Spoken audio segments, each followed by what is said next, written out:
Why don't we get Okay. our day rolling? We have another full day for you with program design, management, and evaluation. So we don't want to waste any time, but we also have some wrap up from board governance day. So if we can, Leslie, if we can just go to our agenda, would be helpful. So I'm not going to read this, but you all can take a glance at what you have in front of you today. So again, Dr. Palmer is going to do some finishing touches on the board governance section so we can move on. We had a lot of questions yesterday. We appreciate all of you who showed your patience as we go through those questions. Because again, remember everyone in this cohort are at different levels and in different parts of their management. So we just feel it's important to get some of these questions answered. So as you can see, again, as usual, we'll put in the breaks as we see as necessary as we go through it, to go through our agenda today. So Leslie, if you want to go down to slide 8. And I'm going to hand it over to Dr. Palmer to do our recap. All right. Well, good morning, everyone. We're going to do a little bit of a recap from our board governance topic, and then we are going to move into our new topic, program design, management, and evaluation for today. As you know, we have worked through capacity building, capacity assessments, taking a look at the 12 principles of managing a nonprofit in alignment with some of the fundamental areas of management.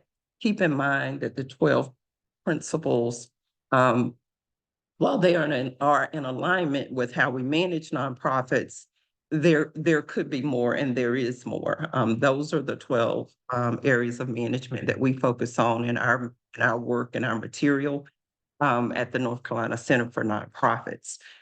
Also, just as a reminder, we're focusing on 6 topics for this particular institute. And so we are, as I said before, we kick this off by taking a look at capacity and looking at capacity along 12 areas of management, but honing in on 6 in the institute. Board governance was our second topic. Today, our third topic is program design, management, and evaluation. Our next topic is strategic planning. And then we will go into financial management, fundraising, and human resources.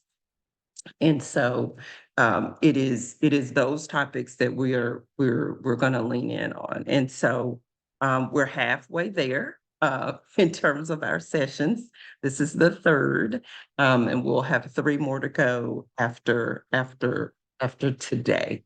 If we could go to the gallery view for a moment, that would be great. Just want to check in with folks just to see faces and to say an official good morning after kind of going over the agenda. Tonya, some folks were curious as to the weather in Japan. Oh, Some folks were curious. I'm in We're South Korea. South Korea, sorry. Uh-huh. And it's finally warming up. We're feeling spring. It happened overnight. It went from 30s to 50s. Still cool at night and in the morning, but it's warming up finally.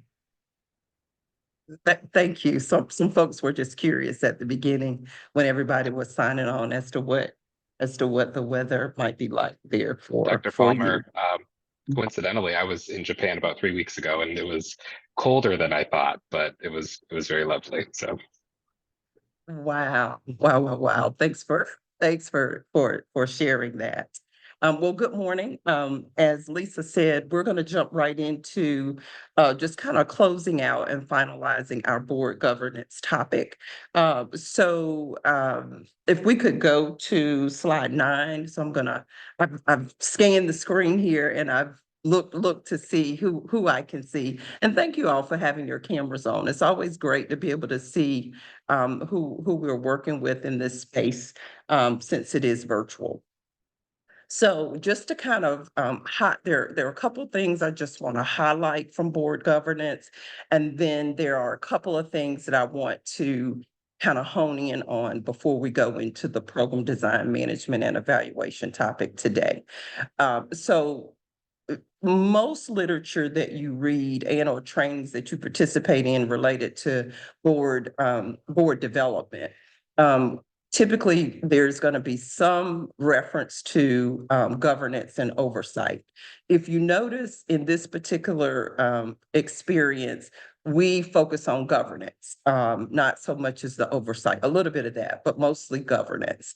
And so just as a recap, consider governance as the board of directors as a whole and board members individually functioning in a way where we are protecting our 501c3. And so we steward the mission and the vision. As a board and individual board members, we partner with the executive director. We share our skills, our knowledge, and our expertise, and we ensure compliance with the legal requirements. If I could say here, one of the things I want to caution us on is the notion that there's a one size fits all, and there isn't. While these management functions are relevant to all of our nonprofit organizations, regardless of if we started it ourselves from our kitchen table, I being one of those folks who did that, or we walk into an organization that's already established and been around for 100 years.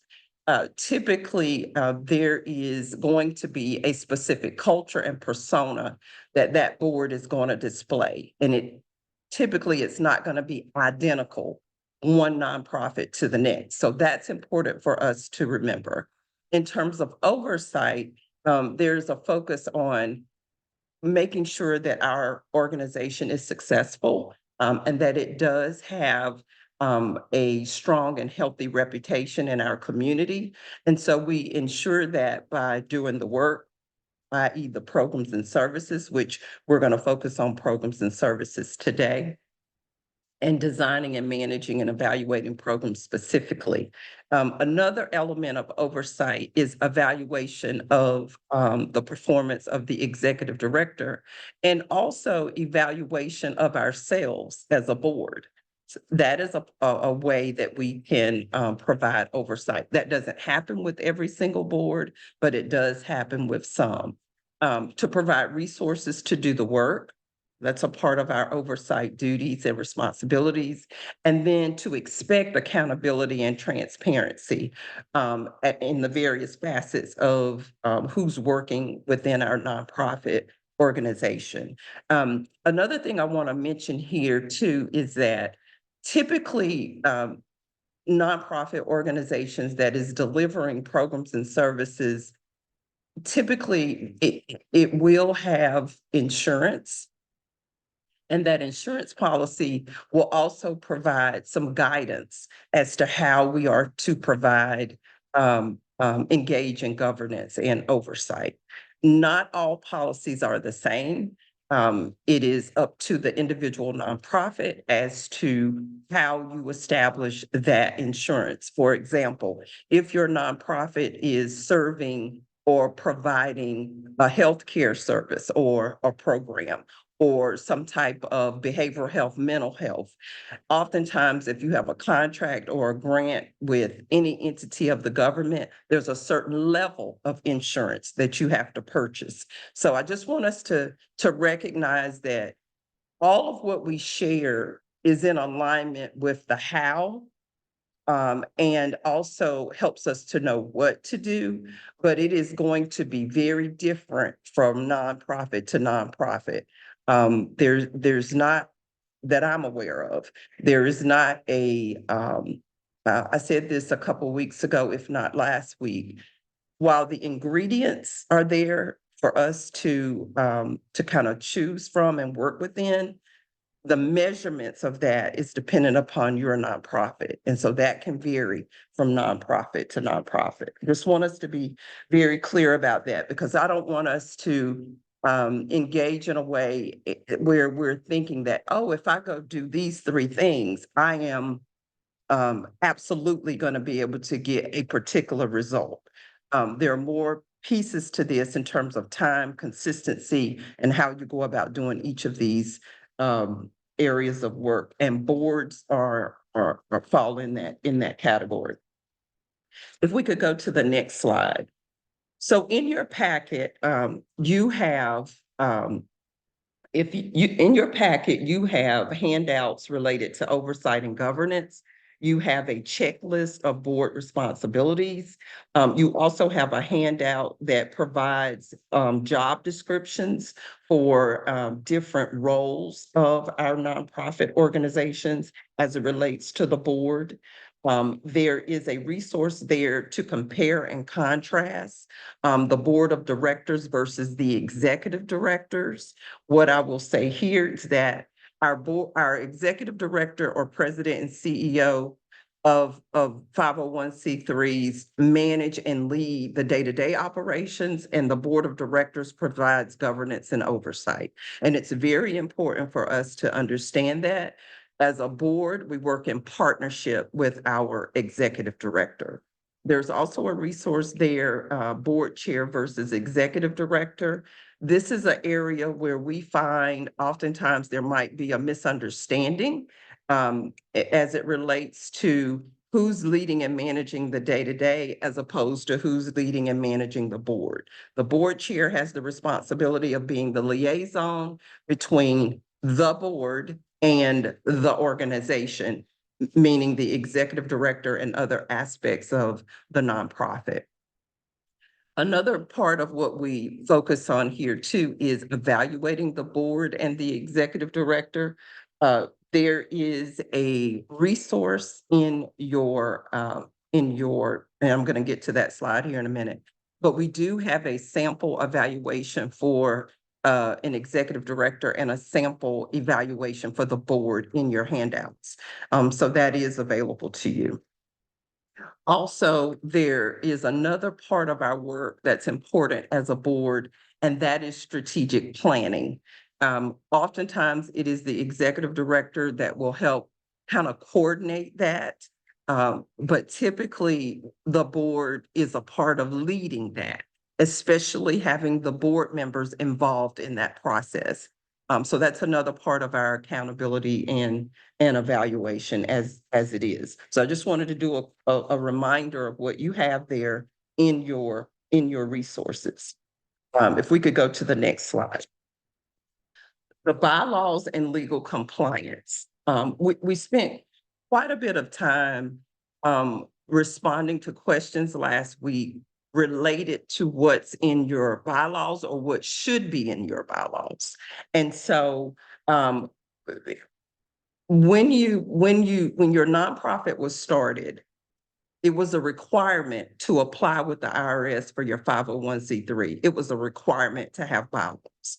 And so you should have bylaws available to you. And bylaws can be edited, bylaws can be changed. And sometimes we think that that is not what we can do, but we absolutely can change bylaws as we need to. We will learn a lot about how the board is expected to function by way of the bylaws. So if there's something that changes that, it's important to make the amendments and the changes to the bylaws. And it is also an expectation with the North Carolina Secretary of State's office and with the Internal Revenue that when we change our bylaws, that we share those changes with them. Lisa, I saw you go unmuted. I was going to ask, do you need to show a sample? Does anyone like to see a sample bylaws or, I see some heads shaking. Leslie, is that okay if we have one queued up? Yes, give me a second to find it. Okay, so we can do go that. back. Also are highlighted there. And then no monetary compensation for board members is a common practice. And then we're also going to share with you the North Carolina Center for Nonprofits legal compliance checklist. But I do want to kind of just lift up this task of ours of keeping our bylaws updated and keeping our bylaws amended as we need to.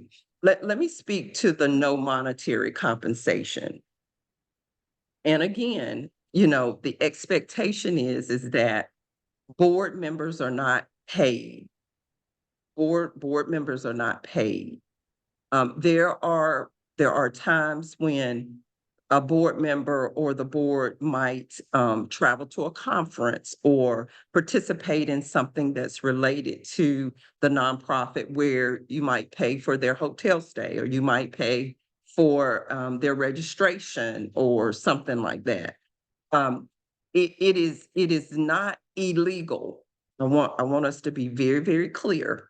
It is not illegal when a board member engages in some aspect of the way your nonprofit functions, in terms of maybe representing your organization in a community event, or maybe offering up a resource to your nonprofit that is above and beyond. I have seen and been a part of boards, actually, where they might be paid a real small honorarium or a real small stipend. Now, oftentimes what we tell executive directors and board chairs in particular is that the best way to address this is to not pay board members anything. Don't pay an honorarium, don't pay a stipend, don't do any of that. But it is not illegal. I want to be very, very clear with that. That if you decide to do that, that if it's a nominal type of fund that you offer, you're not breaking the law. I just want us to be clear about that. We don't put board members on payroll. We don't pay them a salary. We don't enter into contracts, extended contracts and compensation. And that's what we mean there. So I just want us to be very, very clear about that. But again, oftentimes the common practice is, let's just don't pay board members anything and we're good. And some nonprofits do that. Here's a sample of a set of bylaws that was crafted for an organization locally here in our community in Guilford County. These are the typical kind of sections of the bylaws, just so that if, for some of you, if you've never seen a set of bylaws, this is kind of what it looks like. It has the organization name. It has what the purpose of the organization is, whether or not it's a membership organization or not. There's information about meetings, when the board regularly meets, if there's a special meeting. And also here it is explained how voting takes place. That's important. The order of business for the nonprofit is also noted here. And then, of course, the fact that the organization, the composition of the board here is consisting of no less than 3 members for this particular organization. And then there's information to describe how to go about voting. For this particular board, it is an expectation that every board member give an annual financial contribution so that they can display 100% financial support. And so that is not for every single nonprofit. That is the preference of each nonprofit agency. Typically in the bylaws, there's also information about officers. There's typically a description of what we call the executive committee, and what those officers are responsible for. Typically, you also see that in the bylaws. You can keep going, Leslie. Here's this section in these bylaws. There is a section here titled salaries. And what this is showing here is that the executive director, the boards of directors, and any other appointed committee shall hire and determine the compensation of any and all employees. And so there's a description here related to that for this particular organization. Another thing I'll point out here, I have helped to write bylaws for nonprofits probably in the past 3 to 5 years, where I'm seeing more of a description of the executive director's role and also compensation for the executive director. And so that is something that I'm starting to see more of, just so folks are real clear about, so that board members are very, very clear about that related to the ED. Typically, there's a section in the bylaws that gives a description of the committees and how that works. There's typically some instructions around if you're going to amend the bylaws. There's typically some instruction there. The other thing that I would also say too, conflict of interest. Oftentimes there's a conflict of interest policy in the bylaws, but again, I just want to kind of repeat, there are some very common areas and articles that we write in bylaws, but a set of bylaws is unique and different for every nonprofit. And so I just want to be clear about that. Thank you for showing that, team. And then the last thing I want to highlight. Dr. Palmer, I'm Did I sorry to have interrupt. a- Yep, Mhm, I have a quick question. You said uh-huh. that you're beginning to see in the bylaws an outline for how executive directors are compensated and supervised. Is Mhm. that as them separate as EDs, or is that as EDs as part of the functioning board? Because I know That's I'm the seeing more ED. EDs on boards. Okay, so it is the individual who is hired to Mhm. be the executive director and their compensation. Okay, So so is it that is like their, percentages? it is percentages, what do you mean? What, like, is that like salary caps? Is it like hourly caps? Is it responsibility caps? Like, what is it that you're seeing?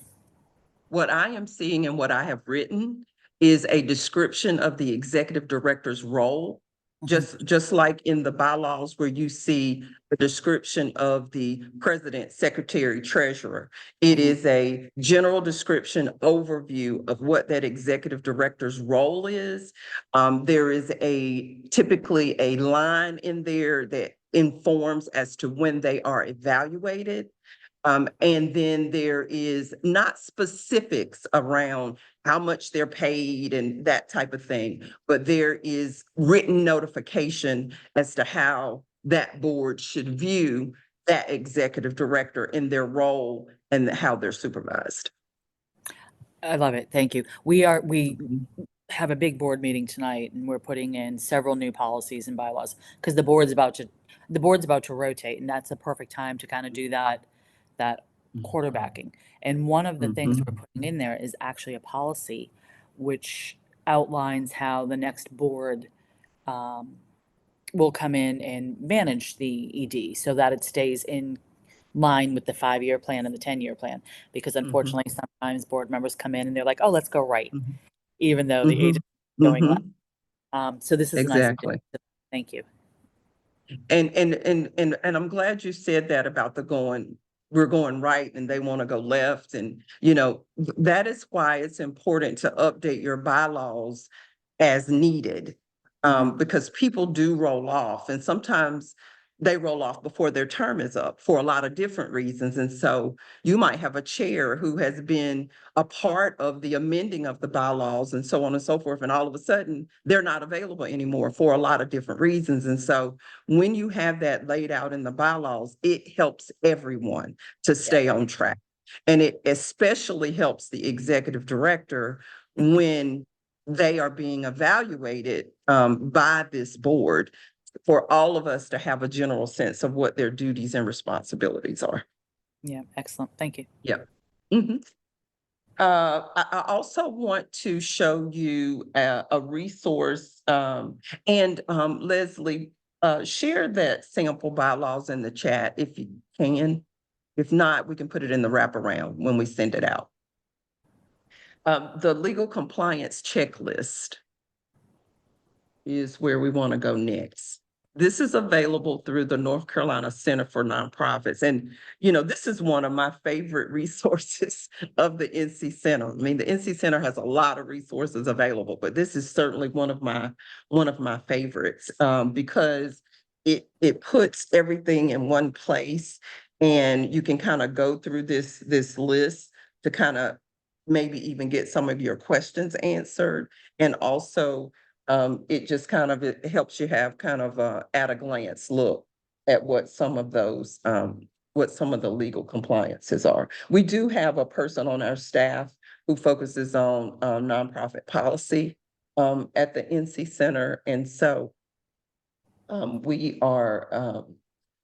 are gonna just take a look at that.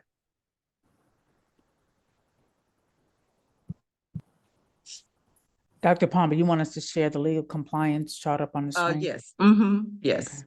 I know she put it in the chat, but Leslie, can you share it? yes, thank you.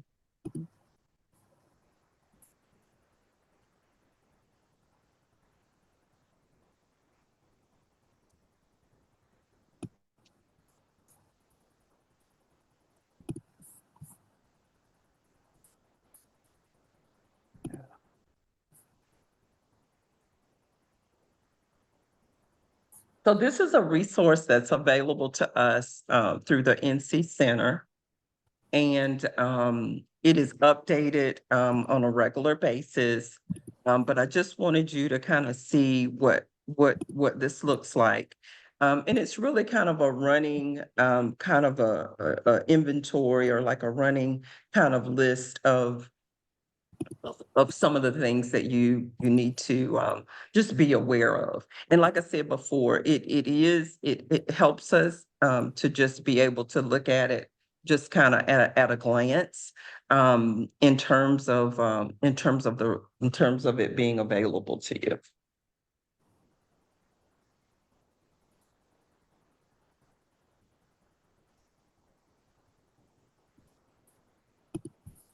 And there's a couple of questions in the chat. Yeah, I think, yes, we will put the sample bylaws either in the wraparound, or when Leslie gets a moment, she'll put it into the chat.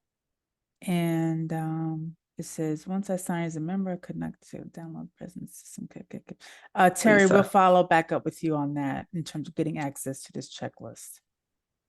But Great. no question for you, Dr. Palmer. It's an Okay, operation. thank you. It's an operational question. Okay, all right. The other thing, we'll come back to the checklist here in a minute, because I want to, make sure I cover these things. In terms of the, I hear like a clicking. I don't know if we all need to mute or not.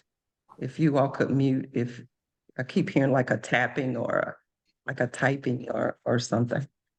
So in terms of the executive committee, just real briefly, your executive committee consists of your board chair, your past board chair, your chair-elect, your vice chair, your secretary, and your treasurer. So your executive committee is comprised of the officers of the board. And also keep in mind that, this is not the same for every nonprofit. For example, your chair, your vice chair, your secretary, and your treasurer, typically you're going to see that on your executive committee. Having your past chair and your chair-elect may or may not necessarily be the same. So that's something that you want to kind of be reminded of. Again, what's common is the chair, the vice chair, the secretary, and treasurer.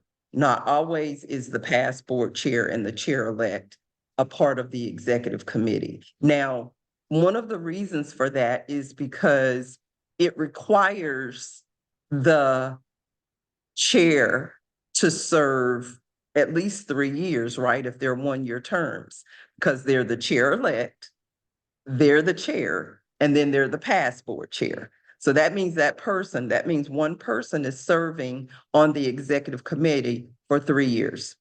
So that's something to keep in mind. The executive committee, and I'm responding to a question in the chat. The executive director serves as a resource for the executive committee. They aren't necessarily identified as a member of the executive committee, just like the executive director serves as a resource of the board, but they are not considered a member of the board.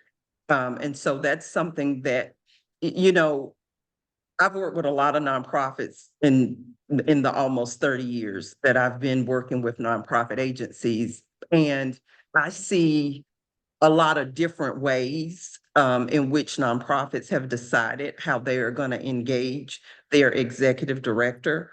I have seen nonprofits who have the executive director as a board member and as a voting board member.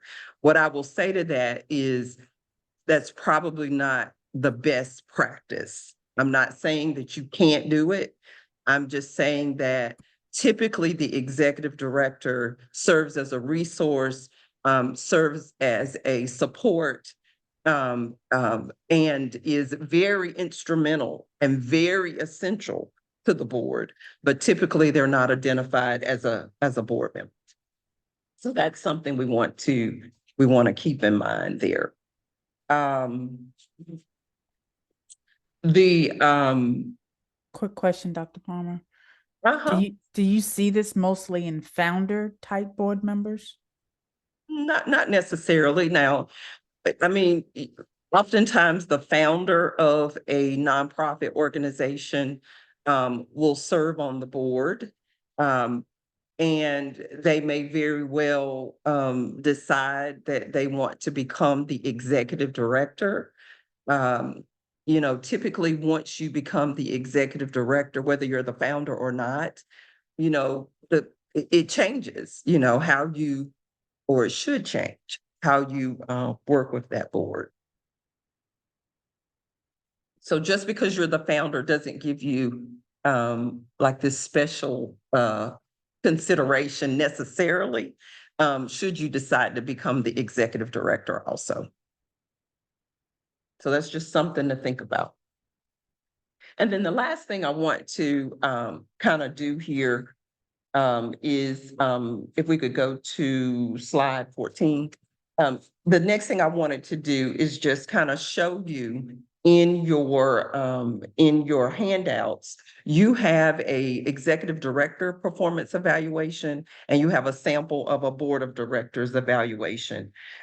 There are also some additional resources that we want to, that we'll share with you in the wraparound to just kind of give you a little bit more insight as to how you might evaluate your ED, and also how the board of directors might want to evaluate itself. Some of you are familiar with BoardSource. BoardSource has been around for ages, and they have a lot of different resources. The NC Center has resources as well. But in your let me grab mine, in your workbook, if you go, it's of course behind session 2.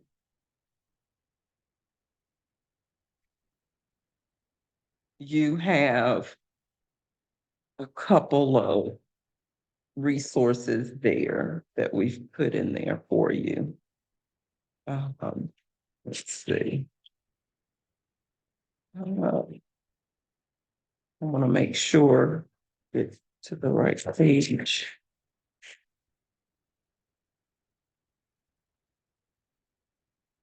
So that is going to be on page 42 and page 41. So page 40, 41, and 42, you're going to see that information about the performance evaluation and for the board of directors and for board members. So that is our recap and a little bit of additional information that we wanted to share related to board governance. Just didn't want to move away from that without bringing the proper closure to that topic. May I ask one more question about board governance? Sure. So we instituted, well, we've had what I guess now would be summarily put as a DEI policy for staff and for our members and for our volunteers. We are now actually putting that into the bylaws. Have you seen any, well, do you have any samples of how that might look for other agencies right now? I do believe, that you said in the bylaws, right? Yeah, Did you yeah, say in the? we're putting it in, so, and it's actually going in where in order to change it requires a unanimous vote. Because it's important, it speaks to the tenets of what we do, and we wanted it to not be something that could be overlooked. So I would say yes, we do have access to some ways in which nonprofit organizations in particular have established their DEI or EDI policies. So maybe what email does Tina need to email team in order for her to just make that request, Lisa? So when we meet, we can take a look at it. I mean, we can respond to her. Sure. She can email me, Okay. which is, I'll put it in the chat if it's Mhm. not clear. Thank you. I think I do have it, but thank you. Okay. Yeah, I was just looking, for some samples, because as I said, it's going in. Mhm. And I just want to make sure that we don't accidentally use language that will be problematic. Gotcha. Makes sense. Well, Ivan, I it's see your bylaws. hand. Yeah, good morning, Dr. Palmer. I'm curious. So I've always been really fortunate. I have a lot of attorneys connected to any organization I've been at. And there's a growing movement, it feels like, from an attorney standpoint, that people are like to keep your bylaws as vague as you can get away with. And so I'm curious, like, from a place of like thinking about like that sort of stuff in there, if that is actually, it is a legal document, right? And so you also have to be sort of mindful from that standpoint. Now, granted, a lot of folks that have probably been connected are corporate attorneys, right? So they're also trying to make sure that the organization is protected from that standpoint. So I just want to bring that maybe a little into the conversation for folks to just also recognize the heaviness of bylaws as well. Mhm. Absolutely. And thanks for kind of inserting that into the dialogue. But what I will say is it is at the discretion of that nonprofit organization. Yes, the bylaws are binding. Yes, the bylaws are attached to your articles with the Secretary of State's office and with the Internal Revenue. It is at the discretion of that organization as to what they put in there. Now, what I will also say to that is that when we make a decision, because we're talking EDI, DEI now, so we all know that's a big movement in and of itself. And what we are also hearing and seeing is that there's this encouragement to be very specific and to have a policy and in order to move that policy forward in a more meaningful, rooted way, that a place to put it is in the bylaws. So it has a whole lot to do with what that nonprofits wants to emphasize, what they're standing on, what they're committed to, and it's a choice. It is a choice. And yes, we should be thinking about the fact that the bylaws is a legal document, but there are some organizations who are advocating for EDI and DEI, and they want to see it in that type of document. So I always have to go back to, it's at the discretion of that organization. May I just add? Mhm. So, Ivan, just to kind of give some background here, we have federal grants, which we are required to have all kinds of additional regulations and policies in order for us to meet those grants. And our thought was, if we have to manage this from the middle down, our board should reflect those same values. So if we have to guarantee that we are, an open and free space for any of these choices, beliefs, people, or placements, that shouldn't just go from the middle down, it should go from the middle up. And I guess, our drive for that, and I understand the heaviness of the bylaws, but our drive for that, once again, is if it's in our policy for the people that the ED has to manage, it should be in the same policy for the people that are managing the agency, not managing the agency, but leading the agency. So that was kind of our lean on that. But yes, I completely agree with the general vagaries. If you start getting into Mhm. data and bylaws, it Mhm. becomes Thank you for that. And can we go to gallery view and then Nancy, you're next? Oh, no, Ivan, were you gonna say? I saw you were unmuted. Okay. Nancy, you had your hand up. Yeah, sure. I just put it in the chat too that the UNC Law School has a clinic for nonprofits where the law students, usually as a team, will pair up with a nonprofit needing some legal help in this sort of thing. We use them to get our articles of incorporation and our bylaws and our 501c3 application in without a glitch. So that's a resource that nonprofits in North Carolina have available, and they're overseen by a faculty member. So it's just not the law students going off on their own, they're third-year students. And we found them to be, extremely competent and responsive and great cheerleaders for our organization too. I would add Wake Forest University has that same resource. Elon University also has that same resource. So if you all are looking for some additional resources of that nature, Tonya, and then I'm gonna move on. Go ahead, Tonya. You're muted, Tonya. Sorry. Okay. And you may not be able to even answer this, but I figured I'd just ask anyway. So I am definitely the Kitchen Table founded nonprofit that you spoke about. And of course, when you're first starting, you're limited on resources and finances to be able to hire executive director. So by default of what I do every day, I am the executive director also on the board. So I'm now learning that that's not a good practice. But I guess, how do you recommend, or do you have any recommendations for the startup nonprofits that don't have the resources or funding to be able to create that separation and still function when you're kind of like a one-person show? So there is a season of when you start a nonprofit, right? Let's just say from your kitchen table, I've done the same. There is a season of kind of getting things in order and getting things arranged the way that you need to. When you apply for your 501c3 in the 1023 application, you had to indicate who your board members were. So I'm assuming you put board members there. So you do have a board, you do have board members, and you have identified yourself as as the executive director.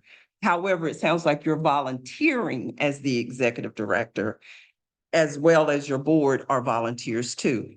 I did the same, started a nonprofit from my kitchen table. I never assumed a role on the board. I just chose not to. I volunteered as the executive director. So there comes a point where it would be a best practice for you to begin to function as the ED and not as an ED and board member. That gets a little murky. So I would encourage you to begin to kind of make that transition, even though you're volunteering, you're not being paid or anything like that, but just to get in the practice of doing it that way. Thank you so much. Uh-huh.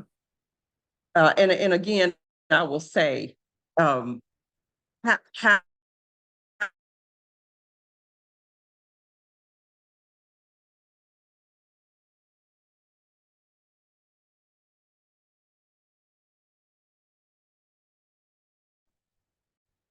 you navigate, have done both. We've started nonprofits from our kitchen table and grew them and launched them and so on and so forth. And we've walked into an organization that already exists, that had a lot of those things in place. There is a difference in the cadence of what it is that you are doing in managing that nonprofit organization. And I will kind of leave that at that. but there is a different cadence. There is a different flow. There is a different way that you're having to navigate because this is a startup from the ground up as opposed to you walking into the organization. It doesn't change the management functions. There's just a difference in how you have to navigate and build yourself up and grow yourself up. Appreciate right. that. Thank you. Uh-huh. So board governance, wow, what a topic, right? It is definitely, like, as I said before, there are some nuances that are unique and different for each of our nonprofit agencies. But as it relates to the board of directors and the board members, the go-to location for how to function is the bylaws. That's the first step. That's where we go first. This is how we're organized. This is how we should be structured. This is when we meet. This is how we vote and all those kinds of things. And then you begin to build and develop and grow out of that. Are we ready for a break? I think we probably are. So it is 10:20. And if we could come back at 10, I'm sorry. Want to do at least 10 minutes? Sure. I was gonna say 5, but okay. Oh, I figured since we went a while this morning. Let's do 10 minutes. I'll Okay. go with your suggestion, Lisa. So let's come And back then- at 10:30, Yep, and we'll start our new section. some more I'm dialogue. sorry. No, Yeah, no, just, we're good. We're yeah, good. we're good, definitely. Just wanted to bring attention to Janelle's note in the chat. Again, want to say thank you. She's inviting those of you who are interested to listen to her board of directors meeting. So she's put details of that in there, and thank you again. I think that's a really great sharing opportunity. Absolutely. Thank you so much for doing that. Mhm. That's kind of you to do that. Mhm. And again, So this I- is the point of, I'm sorry, Dr. Palmer, and again, that's to remind you, I think we have or will be sending you a list of the cohort. So we want you to reach out and share information, connect, maybe someone connect with the newer grassroots organization folks on this call versus some of them. If you can lend a helping hand would be great. So keep up the good work. Great. I'm excited to see that. Program design, management, and evaluation. So we're going to move into to that work for the day. And so what I would like to do is I would like for Leslie, can you take us back to the gallery? I'm sorry. I want to stay there for just a minute. So as we move into this work related to programs, some of your nonprofit organizations might identify what you offer as services, right? So you hear programs, you hear services, and sometimes those are used, we interchange those. But what we're talking about here are those kind of formal ways in which you help people or that you deliver resources out into your community. So when we talk about programs, that's what we're talking about. Here's what's important to also understand about your programs and services as a 501c3. Typically, the way in which we manage the other aspects of what we do or what we are responsible for, as it relates to managing a nonprofit, typically that is informed by the type of programs or services that we offer. I think someone just used an example prior to the break that we get government grants and we get government funding. And because of that, we have to have an EDI policy and, where we get our funding from. And typically it's for a program or it's for our services. Oftentimes that entity will inform us as to what it is we have to have in place in order to receive those funds. And so I think that's important to understand, which is going to be different for every nonprofit. For nonprofit organizations that designed a program that they own, OWN, meaning you authored it, you designed it, you developed it, you implemented it, it's all within your nonprofit agency, then you're not necessarily kind of bound by a program that was designed, let's just say by DHHS or Department of Health and Human Services, or designed by maybe it's a healthcare service or a Medicaid program or a Medicare program, or maybe it is a mental health or behavioral health, type program or service. Those service definitions or descriptions of how those programs are designed are predetermined. You apply to do them to kind of assist with offering that in your community. And so that's somewhat different. What we typically see in 501c3 organizations, however, is we typically see programs that we've designed. We saw a need. We decided we wanted to do something about it. We mobilized a group of people. We formed a board. We applied for a 501c3. We got it. And now we want to continue to grow and develop. And so it is important to kind of understand the origin of programs, because that has a lot to do with maybe the way in which your programs are designed, the way your programs are managed, and the way you evaluate your programs. When we did the capacity assessment for this cohort, the results, I'm looking at the results that you shared of what you wanted to work on over the next year. The majority of your responses indicated that you want to work on design and you want to work on evaluation and evidence from evaluations. And so we're going to spend time, quite a bit of time on evaluation in particular, and we're going to spend time on design. Management, it seems, wasn't the area of thinking about and learning about programs where your emphasis looks like it's going to be over the next year. It was design and evaluation. So we're going to spend time on that. The way I want to begin our work related to program design, management, and evaluation is I want you to think about a program that your nonprofit offers. Is there any nonprofit in this space where you're not delivering any kind of program or service at all? Is there any nonprofit in this space where you're set up, but you're not delivering any kind of program or service at all? Is there, do we all have at least one program that we are offering? I see some heads nodding yes. Okay, great. So I want you to think about one right now. I want you to think about one. I want you to choose one and think about that particular program that you offer. And if you would just kind of grab something to write on.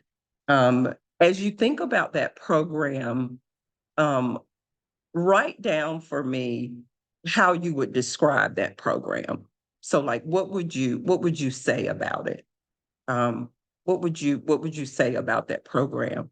If you were inviting me there to experience that program, what would you tell me about how that program is designed? What would you tell me about how that program is managed? What would you tell me about how you evaluate that program? One program. This won't work with two or three. Just choose one. And I don't think I saw anyone who said our nonprofit does not offer any kind of program. I don't think. Did I? I'm trying to look across bless you, Anna. I saw that.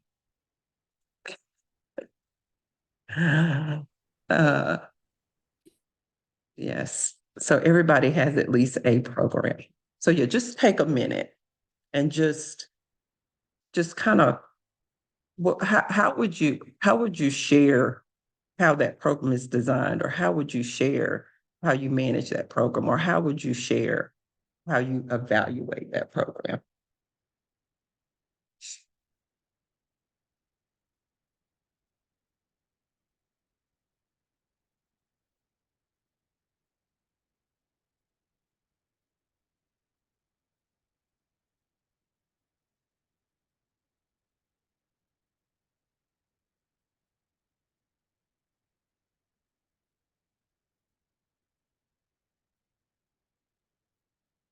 So in essence, you're giving me a description or ways that you would describe it, and you're also giving me what I call characteristic of your program.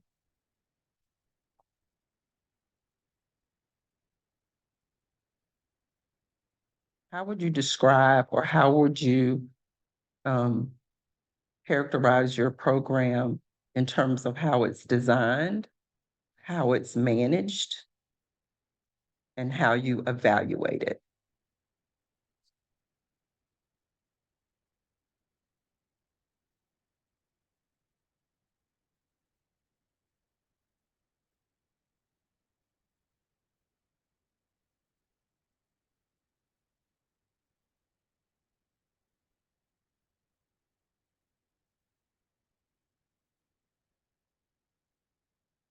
Take a couple of more minutes for you to do that.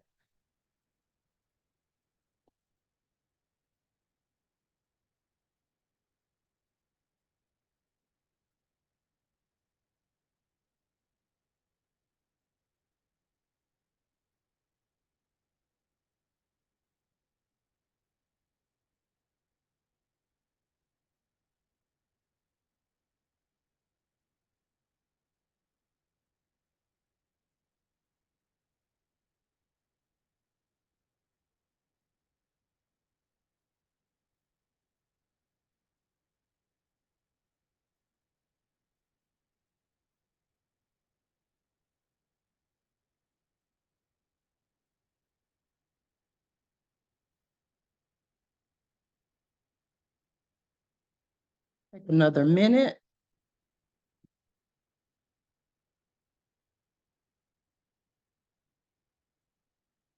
And we're going to break this down into these three parts. We're going to learn about a little bit more about these programs and or how to design programs or what we need to consider managing them and evaluating them. We're going to emphasize our work on evaluation, and we're going to do some hands-on work related to evaluation.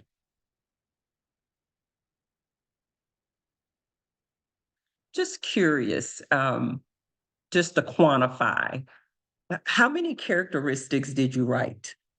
Like if you had to just kind of tally up, how many characteristics did you write? And you can just pop that in the chat. I'm just curious as to what your list looks like. Like I see 9, okay. 7, okay. 5, okay. 1, okay. Okay, thank you. So here is a way for us to think about programs and services.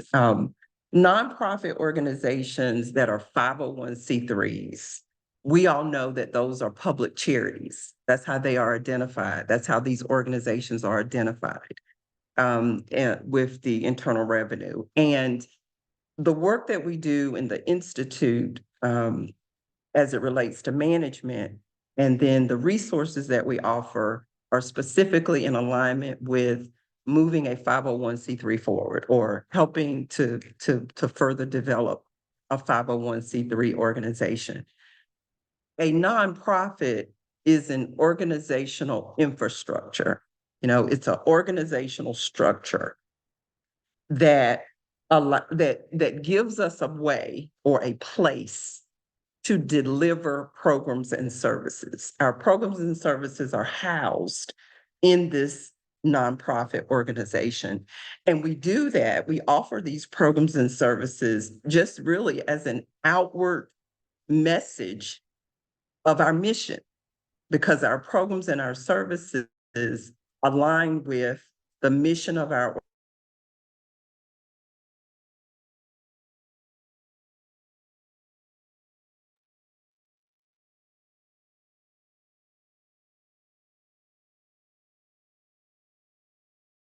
organization and ultimately contribute and or our services. And we're sharing that with donors. We're sharing that with funders. We're sharing that with our board. we're hiring staff to deliver these programs and services. And so this kind of knowing and understanding, if we have 20 programs and services that we offer, then what are the characteristics of each of those programs or each of those services? And it's important for us to be able to document that, and it's important for us to be able to present those characteristics in a way that yield the resources that we need oftentimes. That's what we're doing. And so when we break this down this way, we're going to look at 25 characteristics. That's what we're going to take a look at. We're going to look at 25 characteristics, and we're going to break those down, and we're going to start with design. That's what we're going to start with. And in looking at design, and then I'm going to have the team show us a piece of information to go along with this, but I want to kind of do this part first. So when we think about design, in our information that we're sharing with you today, there are 9 characteristics of design. There are nine characteristics of design that we're gonna share with you. And so, team, if you could pull up the program design management and evaluation checklist, and if you could kind of enlarge the design part of it, would be great. So we're going to look at 9 characteristics of design. Yeah. So if you could expand. Yeah, perfect. Yeah. Thank you. So in terms of thinking about design, when we are implementing programs, as I mentioned before, oftentimes we are designing those programs to engage in or to offer in our community, whereby it demonstrates our mission and our vision to meet some needs in our community. And so here are 9 ways that we have crafted in terms of thinking about the design of a program. Now, you might add to this, you might take away from this, depending upon how your programs and services are set up.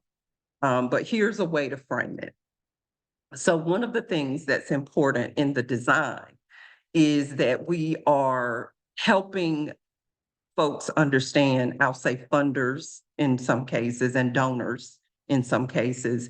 We're helping them to understand what the issue is, or what the problem is, or what the need is as it relates to why this program has been established. And so, for example, if we are seeing that we're having that our 3rd graders in our county are not being promoted in a significant way or in an appropriate way to 4th grade, then we might want to create a program to work with school-age students so that they can successfully matriculate from the 3rd to the 4th grade, for example. So typically there is a description, there is a overview, there is a way in which we have described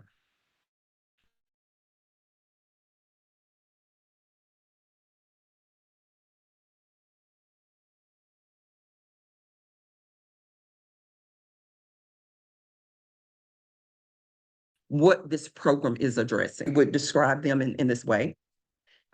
This is the checklist, team. Can you put that in the chat? The checklist. Yes. Dr. Palmer, is your internet okay? Because you keep going out on us. Oh, far as you know. You keep freezing, put it that way. Oh, sorry. I don't see any freezing on my end Okay. at And you all. you end up coming in and picking up where you left off, so it's fine so far. Okay, all right. Well, let me know. And then if I need to maybe turn my camera off for just a little bit, I can do that too. Okay. So our target population is another way in which we capture the design. Who is the program for? What is our geographic location or area? Oftentimes, there is some type of a needs assessment that we have access to. It might be a county needs assessment, might be a city needs assessment that helps to highlight the need that this particular program is addressing.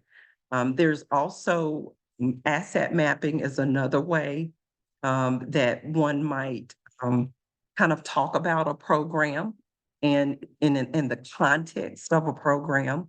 And what that means is that we're looking at the assets in a community that can support or that we can partner with as it relates to the design of a program. Another aspect of the design is taking into consideration similar programs and services in our community. So what is the landscape of programs in our community?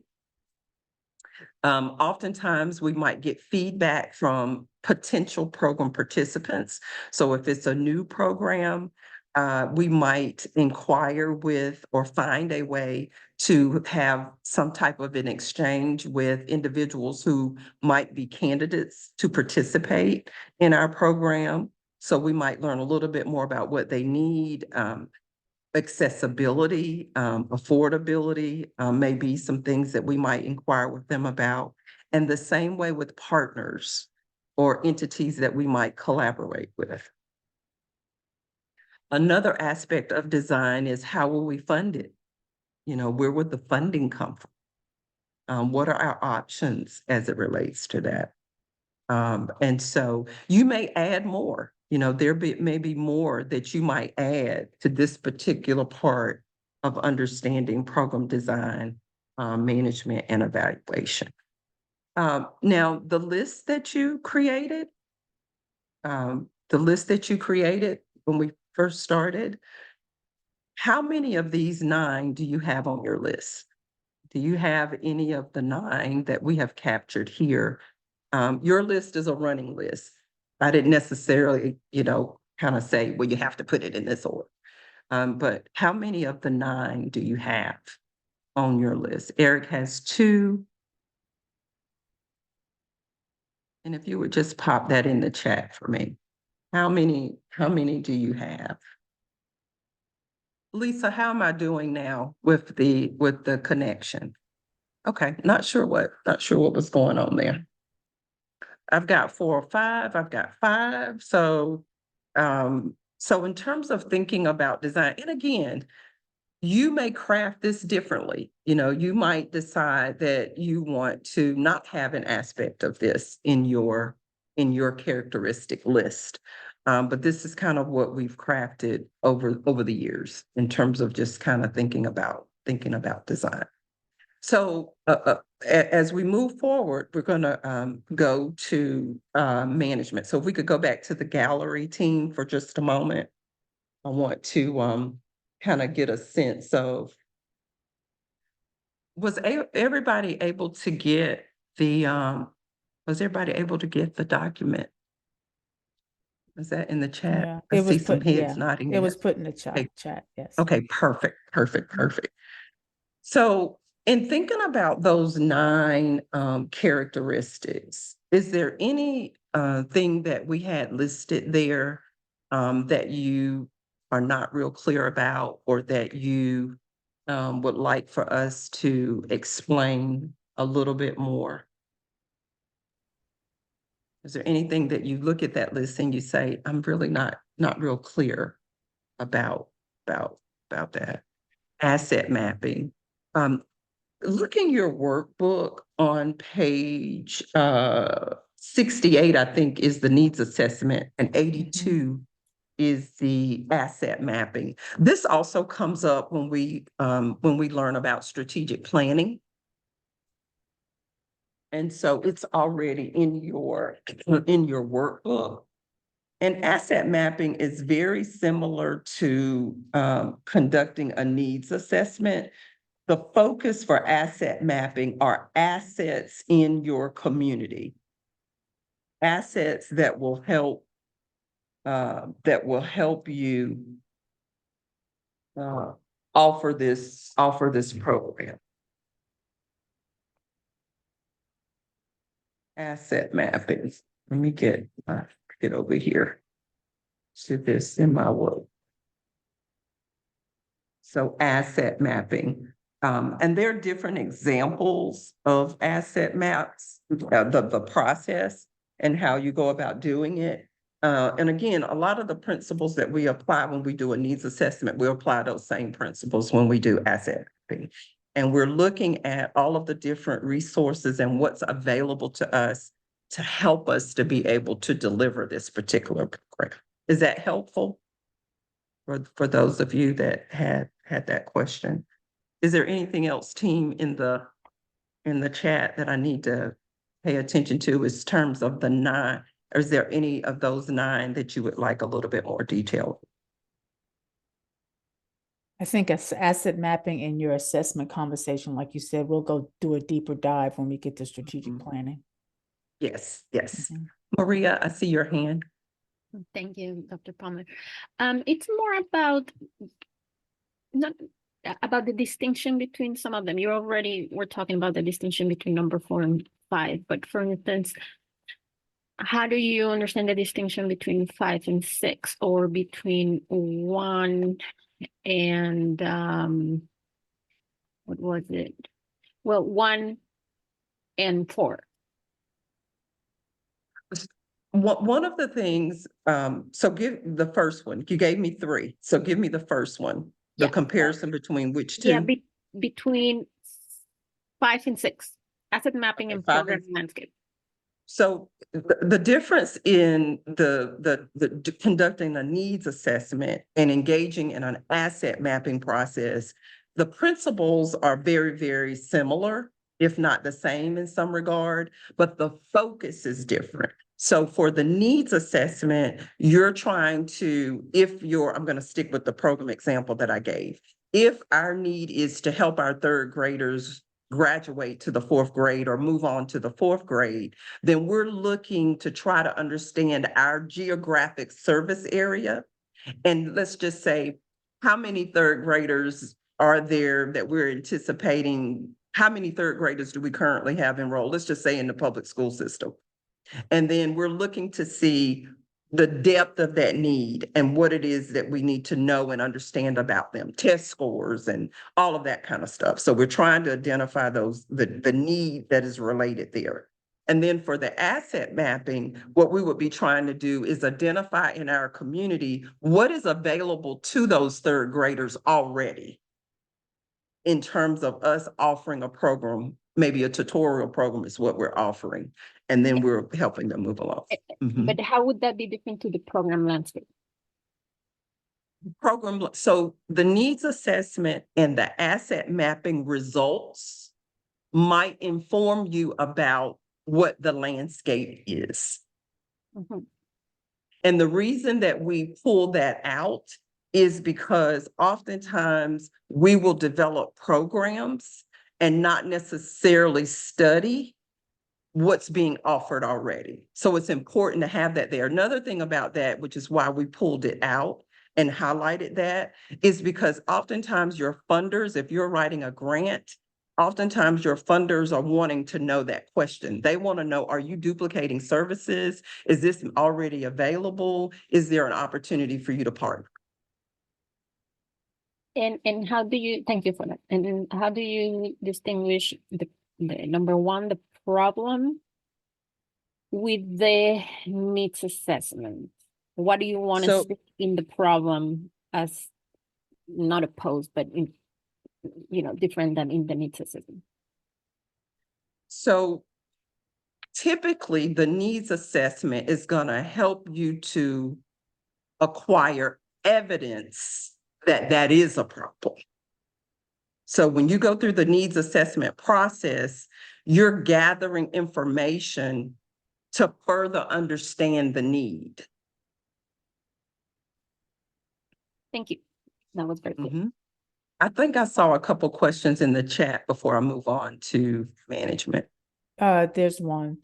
So are the Mhm. steps listed in order of the process you should follow to design a program? Hmm. I wouldn't necessarily say that you have to go in this chronological order. Because you might very well know a whole lot more about the landscape, for example, before you've solidified what your description of the problem is. You know, I think things are kind of moving in and out. You know, it's kind of, you know, there's no necessarily no particular order. I think a lot of times I start with the problem or what the issue is and then start moving from there. But to Maria's question, when you engage in that needs assessment process, it typically in the asset mapping element of this, typically it helps to further develop your description of what the problem is. So on its face, third graders are not matriculating to the fourth grade. It's just not happening. But when I go in and look at my needs assessment results and findings and my asset mapping results and findings, it helps me to be able to better describe maybe how and what that issue really looks like. Eric has a Michelle. question. Oh, sorry. I think Michelle has a question. Sure. I was just gonna maybe help clarify, like, when we went through our process, I think a lot of the needs assessment information and the asset mapping helped us target our demographic. So we knew we were gonna serve women, but which women were we gonna serve? And we found a gap in services through that process. Mhm. So. Thank you. That was helpful for That us. is, thank you. That's helpful. And again, I think I've said this before, and I think I said it even earlier today. When we look at these different characteristics, to the sequential question or the order or the process question, in a nonprofit organization, and for those of you who work in any capacity, whether you're the executive director, whether you're on the program staff, even whether you're a board member and you're very engaged, you know that there are things happening so rapidly sometimes that your head is spinning. And to think that we can theoretically manage the work that we do in nonprofit organizations is not realistic. Every day is different. You know, depending upon the type of programs and services that you're offering, has a lot to do with how things happen or how they don't, or what you're capable of doing and what you're not. You know, it's very different to offer a after-school program, right, than it is an emergency family homeless shelter that's open 24 hours a day, 7 days a week.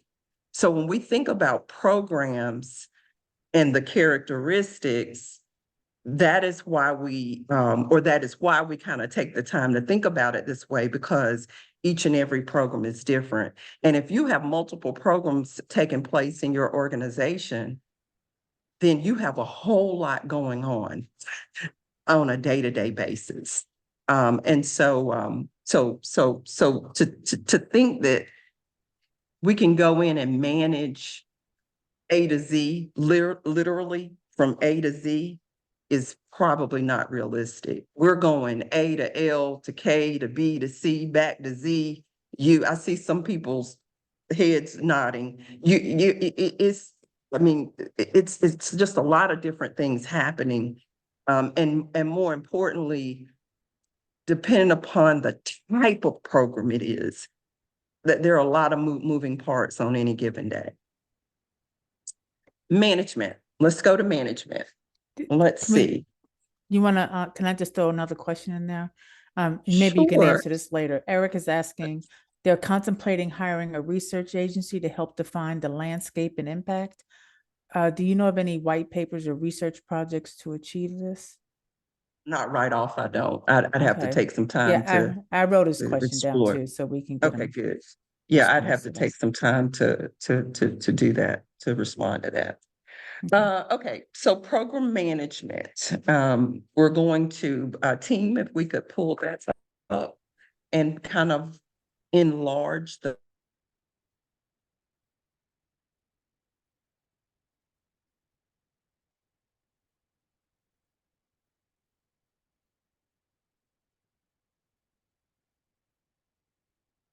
the management part. So Try again. see. Yeah, there you go. give us just a minute. Yep. Okay. And if you could just kind of blow up the program management part, I'm going to turn my camera off. I'm not sure what's going on today. Oh, you noticed it And I'm that just time. gonna- It was for a quick second. Yeah. Okay, I'm gonna go with my voice since we're sharing the screen. Can you enlarge this or move it up or just so that we're just seeing the program management? Yes. Okay. All right. So in terms of program management, let's take a look. Let's take a look at these. And again, as I mentioned before, you may move some of these things around as it relates to how your organization would interpret what we're sharing. When we manage programs, one of the things that we want to try to do is to manage programs with sufficient funding and human resources. And human resources is a significant part of the program management aspect of what nonprofits do. Sometimes we have individuals who help us with programs that are volunteers. And sometimes we have individuals who are helping with programs that we are compensating. And they may actually be on our staff, or we might actually have or hire individuals or bring them on in a contract capacity. And so when we're managing programs, we are focusing on the goals of that program in terms of the intent and what we're trying to accomplish, the objectives of that program, and might I add, and highlight the outcomes of the program. Now, we're also seeing the phrasing impact these days. So where we have goals, objectives, and outcomes, you might even have impact there. We're going to pick that up in the evaluation part of this, but here's where we are delivering the program, or we're delivering the service, and we are trying to achieve what we designed it to do. That's what we're trying to do. And we might have to hire staff, and we will probably have to engage, in some cases, volunteers. And we're looking for experience and skills and knowledge here to help us to be able to move the program forward and offer it in our community. There is a communication aspect of our managing of programs. So how are we advertising it? How are we promoting it? How are we marketing this program? Social media is pretty significant these days in terms of sharing aspects of what we are doing to manage our programs. Sometimes individuals that are participating in our programs, they have to enroll, and some of our organizations are doing this online. And so we do have that aspect of managing programs. Sometimes with our programs, we will go to resource fairs and do presentations and attend special events to help communities to know more about awareness. And so that's a part of the managing of a program. And then fund development. If we have received grants or we have received any kind of external funding, and even if we've done fundraising, there's an expectation attached to the strategies that we use to actually get dollars in the door to offer our programs. So program management. And like I said, we have 6 characteristics here. You might very well add more, or you might include additional items here to kind of indicate how you manage your program. Also, in our principles and practices guide, strategic communication is on page 18. So you might even get a little bit of insight there. And And then for fundraising, on page 11 in our principles and practices guide, not the workbook that you have, but the actual principles and practices guide, you may very well be able to capture some information there. And team, if we could go back to gallery, that would be great.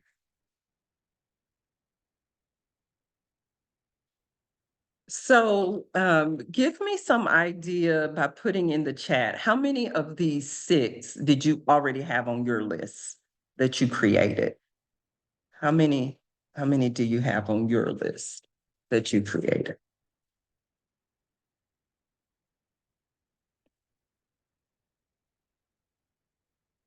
I see 6, okay.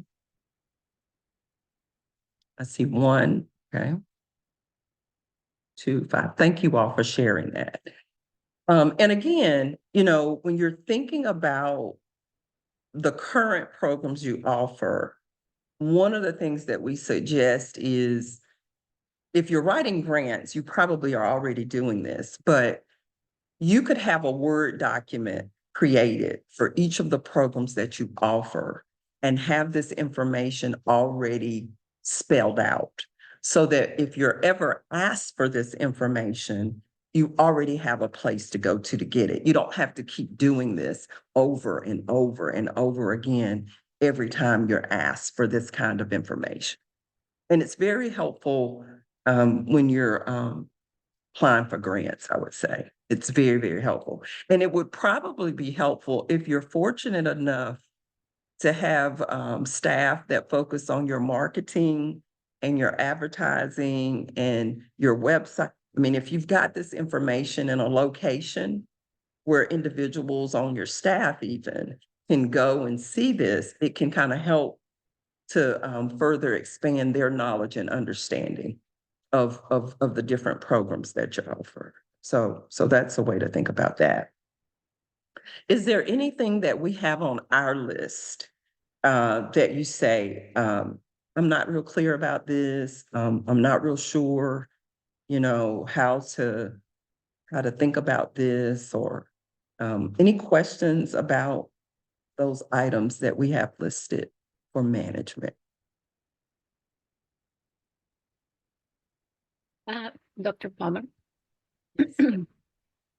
Where in this program management section, where would we see budgeting, the planning of the budget? It would be in the, you could have it either in the design or the management area, in terms of the funding. Notice that we have fund development strategies in all 3 sections. Well, in the first two sections, the design and management sections, because if we're going to fundraise in any capacity, then there is this somewhat of an understanding that we've determined how much this program costs. But you could blatantly put it in any one of these. That's a really good observation. You know, we put fund development in both. I would probably put budget in both, just because where you start off with what you think it might cost may not be where you end up, especially once you do the needs assessment and you do some of those other things would influence your costs.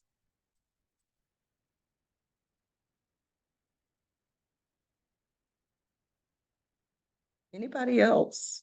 Is there anything that you see that you say, not real clear about any of these particular items, or anything else you would add? It might help someone else. Anything you might add? The way we view programs has a lot to do with oftentimes where the funding comes from. That's very, very significant. The other thing, as I'm thinking here with you today, The other thing to think about is different models for delivering a program. I was in a conversation yesterday with an executive director who was talking about their model is changing. So they serve teenage girls, and they were talking about that their model is changing, how they serve, how they deliver their programs is changing. And the way that they're changing isn't necessarily aligning with what some of their funders would prefer. And so that's another aspect of design in particular, so is there a particular approach or a particular philosophy or a particular way in which you're thinking your program would be offered that's different than some others?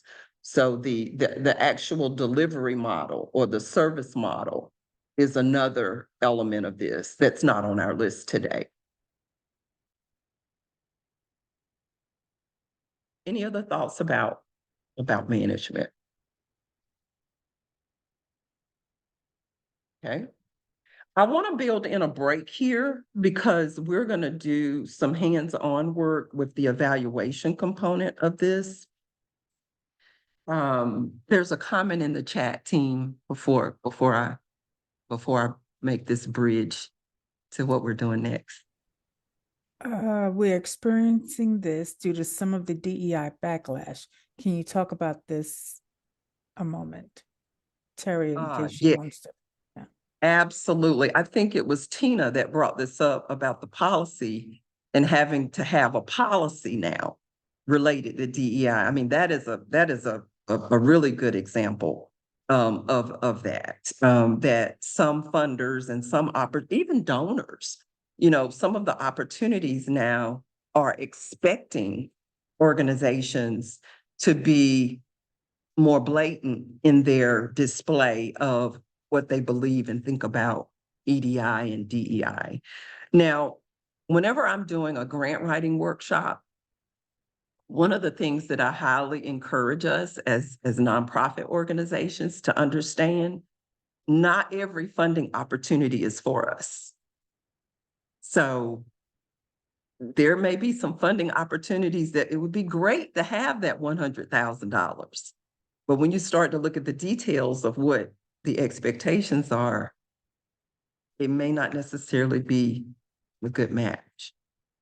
I mean, that's a decision your organization has to make. And by the same thing is true with donors. Sometimes donors are very adamant about what they will fund, what they want to fund, et cetera. So, that there's a delicate dance there with that.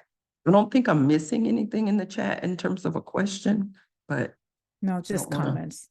People are commenting to what you're saying. okay, great. So the next part of our work today is program evaluation. Program evaluation. That's the next part of our work.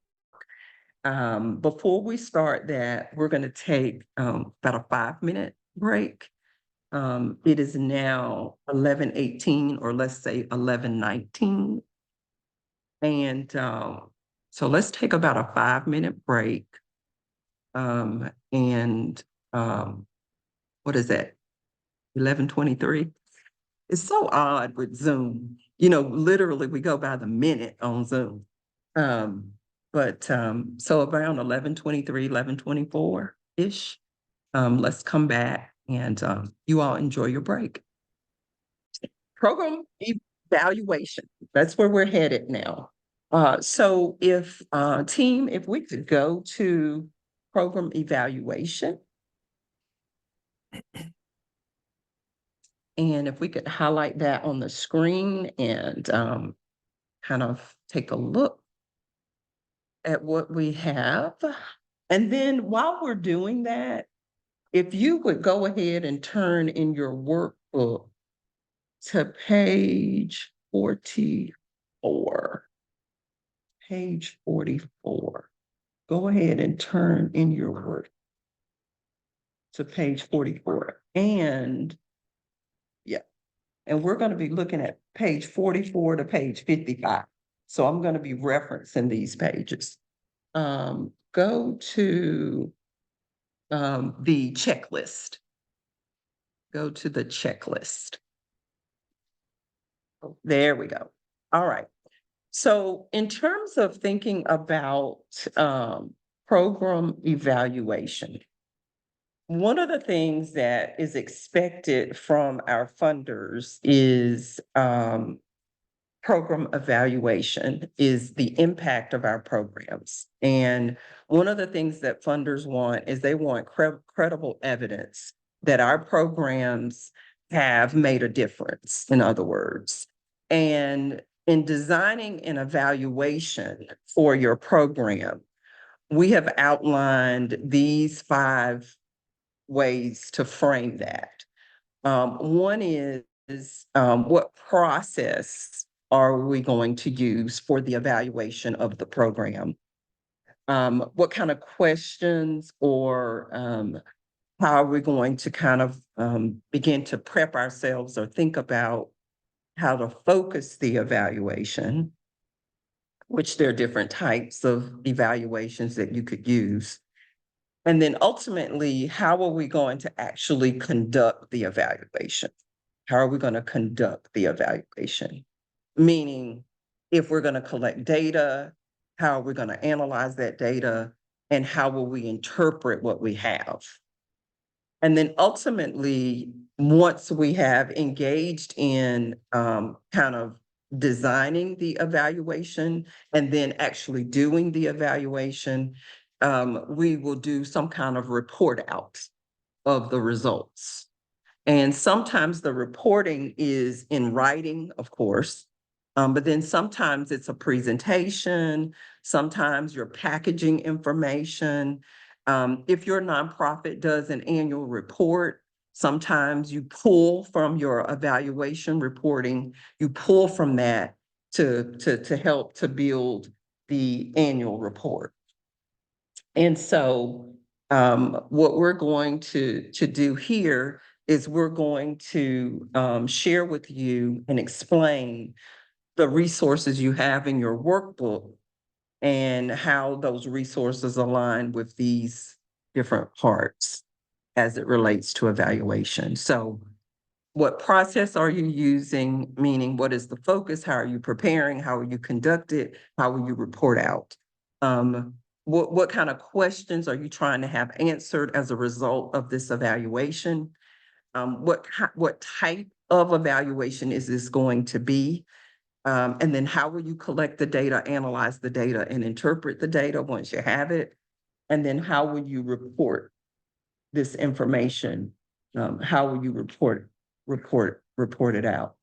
So if you would, team, go back to gallery and true to form, as we did with program design and program management. I want to kind of ask the question, and we're going to do a lot more work on this in terms of what are you not as clear about. So if we could stop sharing and go back to gallery. So give me an idea of how many items you had on your list that are related to evaluation. May not necessarily be the way we phrased it, but did you have anything on your list related to evaluation? And if so, how many items did you have listed? This helps me kind of gauge where we're gonna go with this.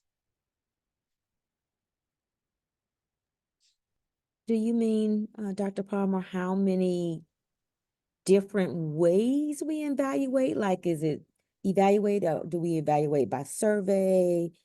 Well, on your, when we started this topic today, I asked you to write down how you would describe your program. Right. Mm-hmm. And so I'm talking about that list. So I'm whatever wondering if, whatever we have. Yeah, just But it- whatever you have. I was just trying to get a sense Yeah. of, did you have anything written about evaluation at all? Okay. Or up to, you know, just kind of how many ways you referenced evaluation in that list? That just kind of gives me an idea of where we are.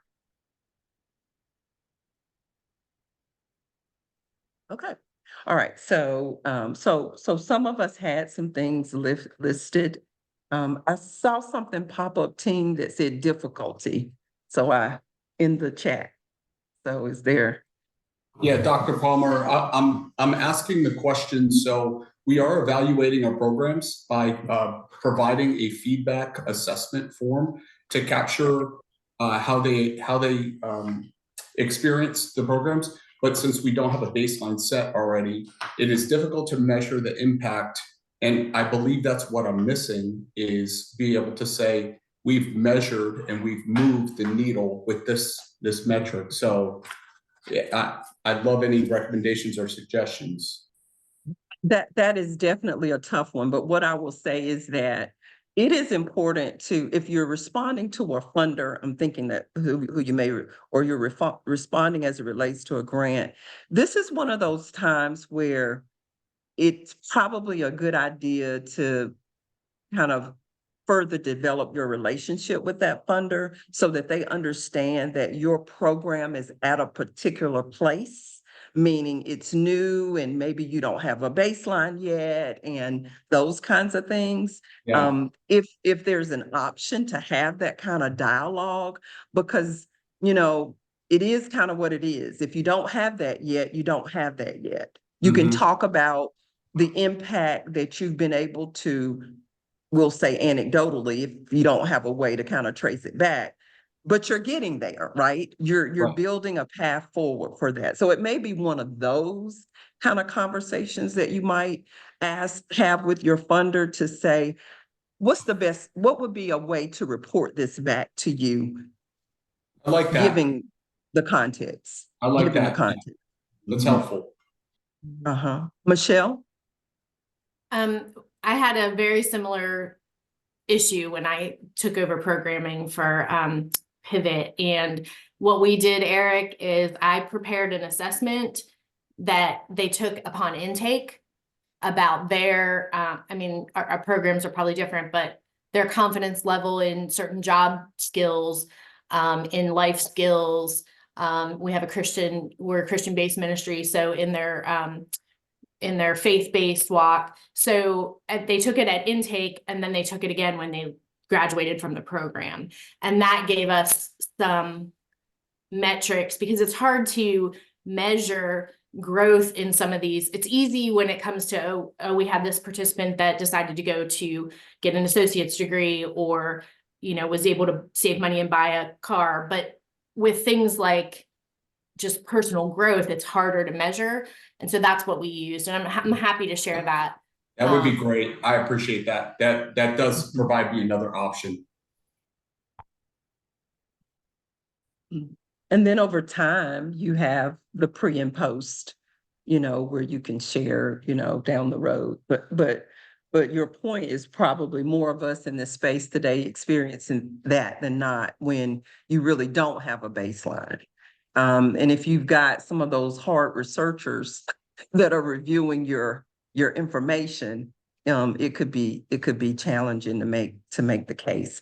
Haven't missed anyone, have I, at this point? No. I don't think so. Okay. Michelle, would you mind, a couple of people are asking for it. Would you mind sending it to us here at the center? Then we can put it in the wraparound? Yeah, I can do that. You have our Mhm. email, right, to do Yep. that? Okay, great. Thank you.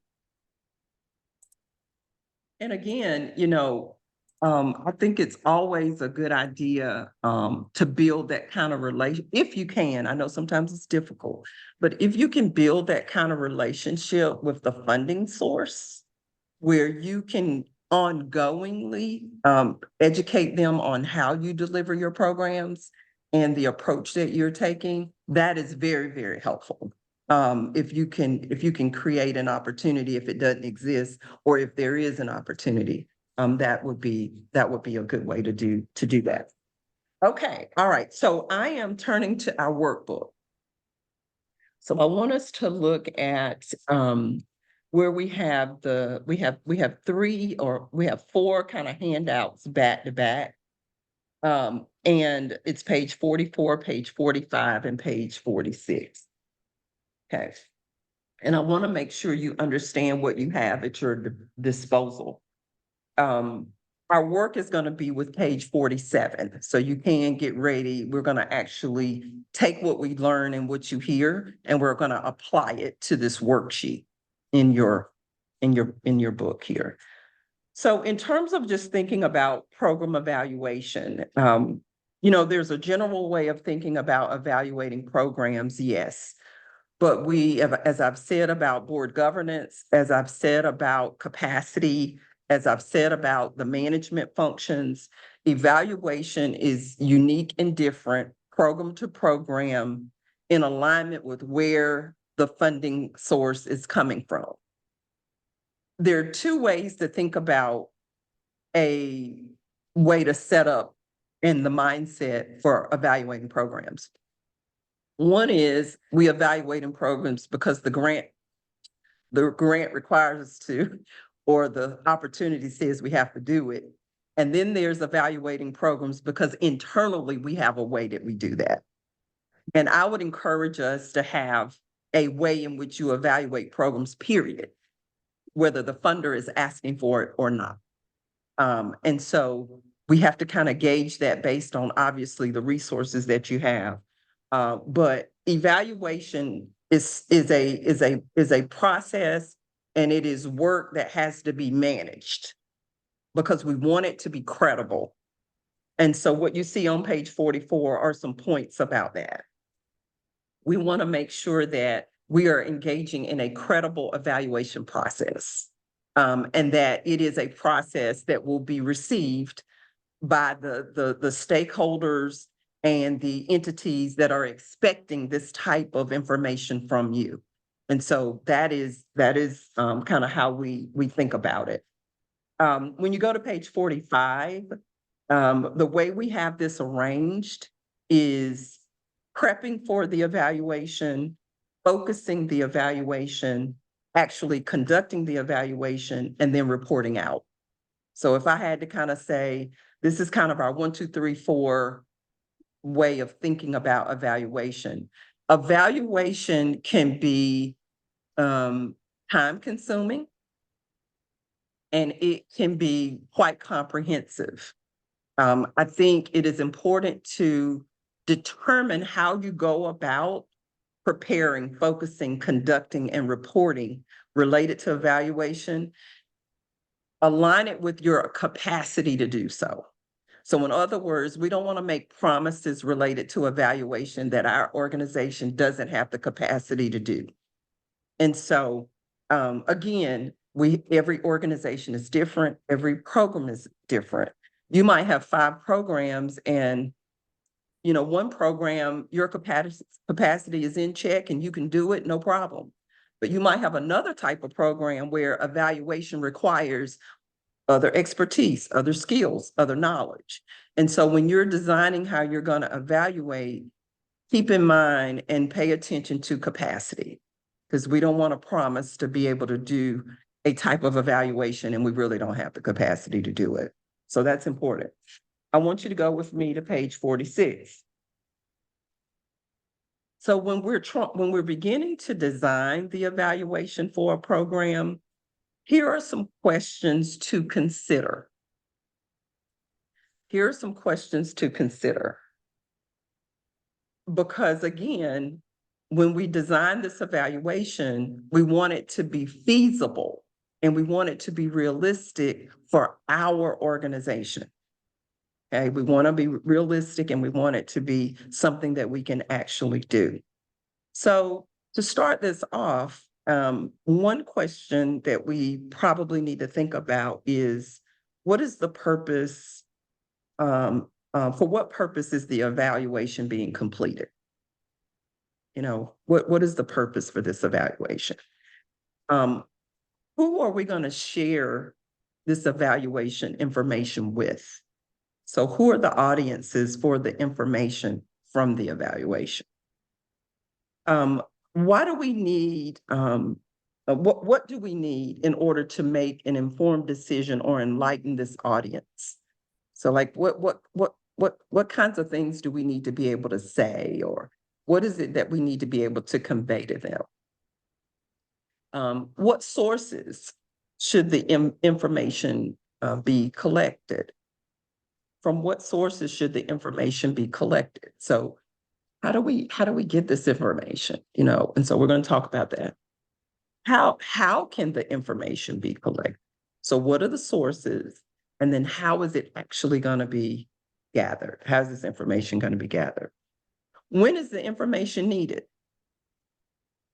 And by when must it be collected? So what is the timeline? Like, you know, what is the time frame that we need to think about for this information?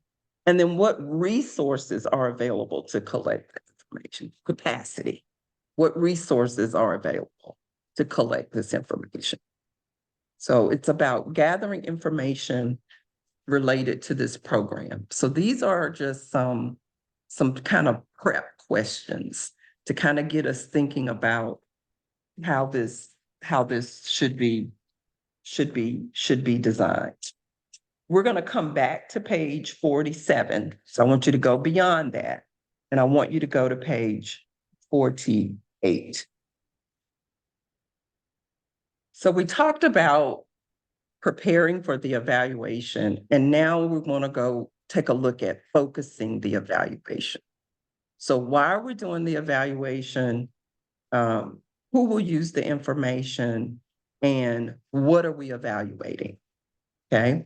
And so what we did here is we gave you a handout to kind of help you begin to think about what each of these mean. So why are we conducting this evaluation? You have some options there. We're doing the evaluation to understand the program and its results. We're doing the evaluation to improve the program. We're doing the evaluation to measure whether the program has made a difference in people's lives, meaning the people that are participating in the program. We're trying to determine if the program is worth the cost. So sometimes that's a reason to evaluate. And we're trying to answer questions that have been posed by our funders and maybe donors and influential members of our community, possibly. Now, it might be all 5 of these that you're having to do. Could very well be. But we do want to hone in on why is this evaluation being facilitated? What exactly are we evaluating? Are we evaluating outcomes? Are we evaluating impact? Are we evaluating how the program is implemented? And right here, you can make a note about model and approach. Remember, I mentioned something about earlier about there's some models and some approaches to serving specific and unique populations of individuals that that are out there. And so some of our organizations are using specific models. Are we evaluating the context of the program? Meaning, are we looking at how this program is addressing the need or needs that we identified in that needs assessment? Are we looking at assets that are helpful or assets that we need that we don't have? Is that what we're evaluating? So with the context piece, there are those 2 things. And then, or are we looking at the strengths and weaknesses of this program? Or are we going back to the goals and determining, are we accomplishing our goals with this program? So what are we evaluating? And then who will use the information provided by the evaluation? And we've got a list there for you in terms of that. I see a question, team. I don't want to, I'm going to go ahead and get through our info though, but I see a question in the It's a in pretty the long one. chat. Josh, do you want me to read it or do you want to just speak out? It's not timely, so we could look at it later. Okay. Okay. All right, Thank you. okay, all right. So in terms of the what, why we're doing it, what are we doing, and who are we doing it for? Page 49 gives us some examples of types of evaluations that we might do. Maybe our evaluation is gonna be goals-based, or maybe it's gonna be process-based, or maybe it's gonna be outcomes-based. And I know that here lately, I say here lately, but in recent years, impact is the phrasing we use a lot. Now it's outcomes and impact. If we achieve this outcome, then so ultimately, what is the impact on the overarching need or the overarching kind of problem that we're trying to address?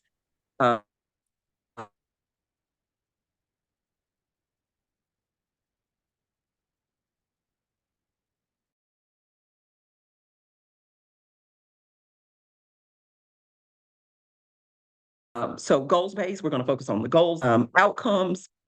We've, implemented, we've achieved these goals and we put this process into place. Ultimately, what is the outcome?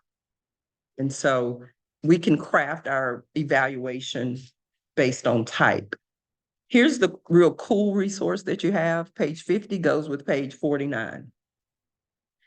You have some accompanying questions that you can respond to determine what type of, how do you want to focus this evaluation?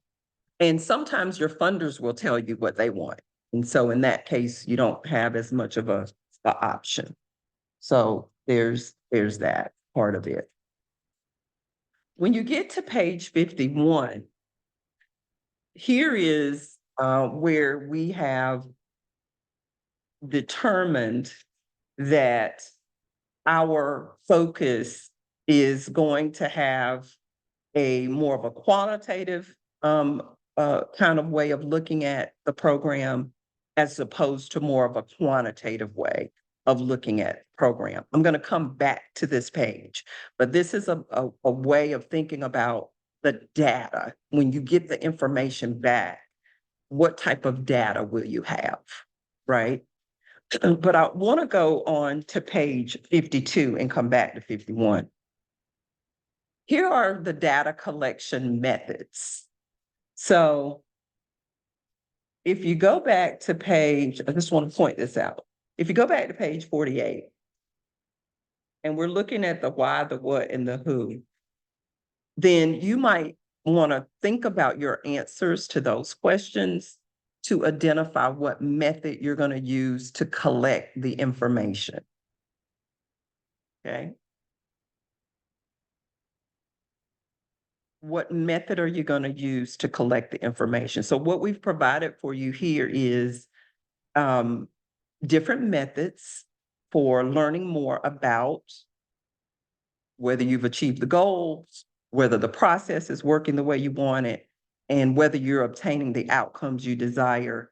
Here are some methods and the purpose for those methods in terms of helping you to be able to engage in evaluation.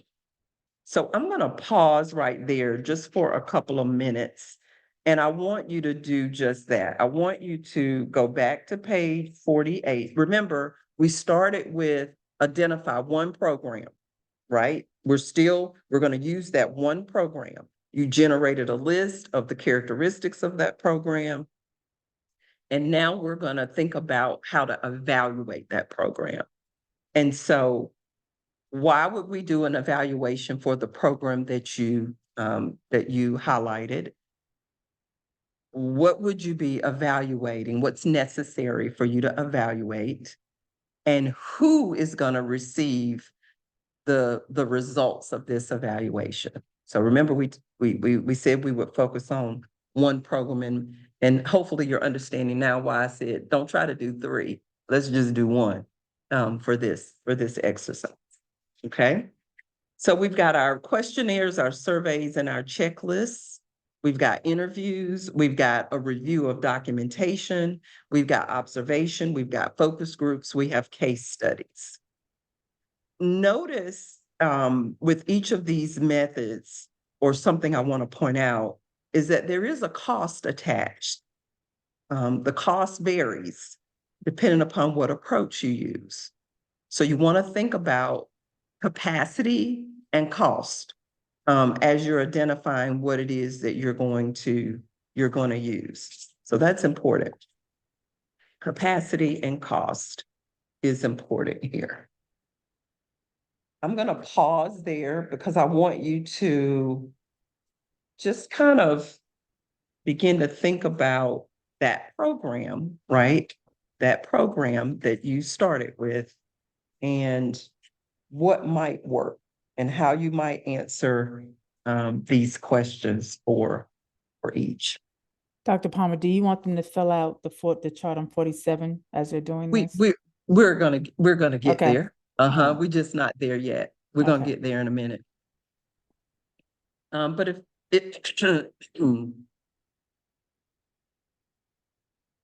so I want us to just sit with the information for a minute or two. That was a lot to share at one time in terms of that. When you get to page 53,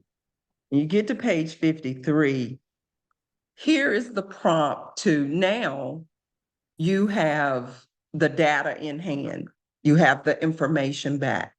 You've used the method, right? Now it's time to interpret that data.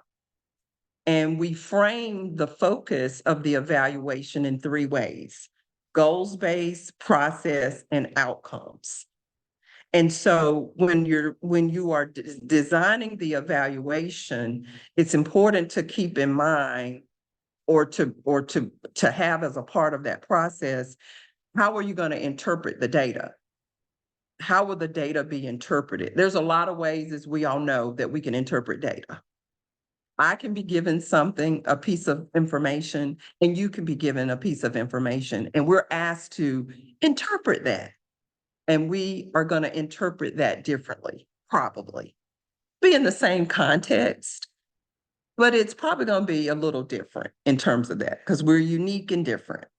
And so, but for your evaluation, you want to be very specific because you don't want to be all over the place in terms of what you end up reporting on. So that is the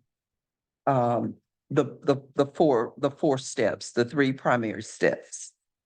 And then once we've done all of that, then we can report out with an evaluation report. And but before we do that, I want us to spend time, if you would go to page 47. You go to page 47.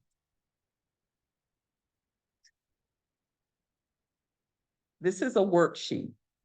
And again, we're going to focus on one program. We just kind of want you to utilize the information that we've provided for you today. Notice we have an example in there already. We have program A. Why are we conducting the evaluation? What exactly are we evaluating? Who will use the information provided? When will the evaluation be complete? And how will we conduct the evaluation in terms of method? So do program B for me and let program B be the program that you listed when we began this topic today.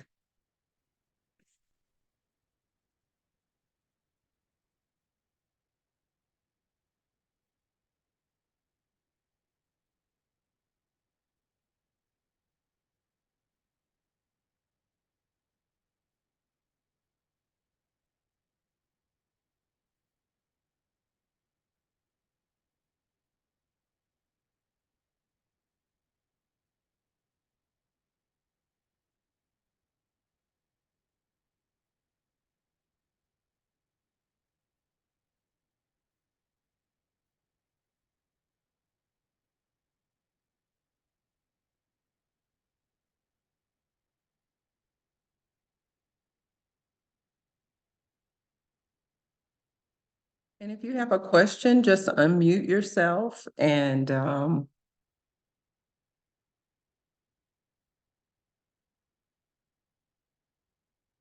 There's a couple questions in the chat that I'm looking at while folks are doing that work.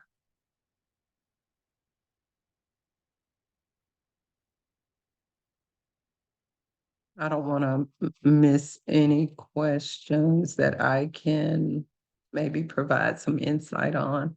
Oh, Rebecca's asking, I assume that we shouldn't have children fill out questionnaires. Many of our programs focus on children. Kaylee had a So, similar question. So what I will say is that I have helped design activities, evaluation activities for children that are enrolled in programs. For example, and this is very basic, but you can kind of think you'll know where I'm going with this. For example, I think it was Michelle just now that said they do I guess, kind of check in with people that participate. Did it bring about a change? Did it, how did you feel about this or something to that effect? You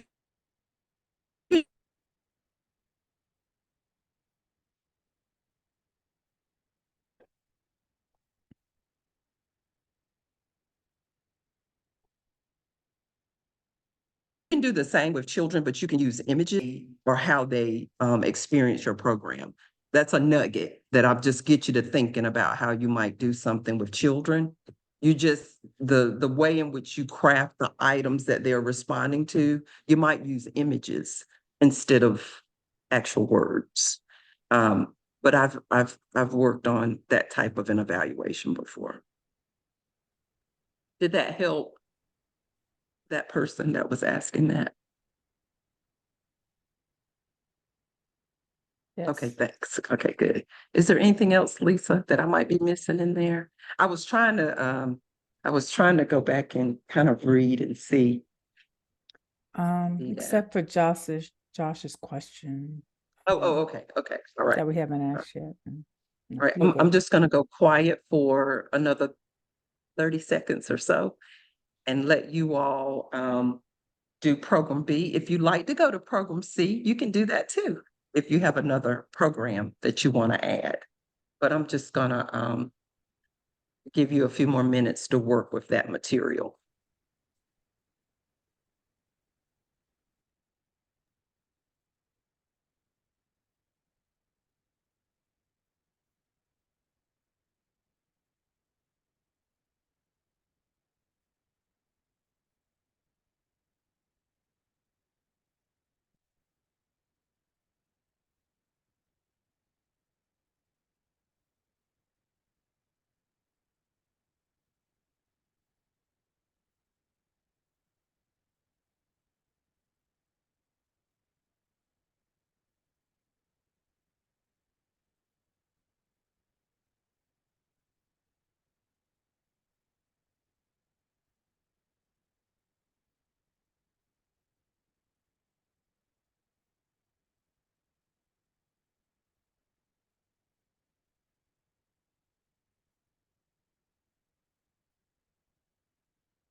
So the last part of our kind of list as it relates to the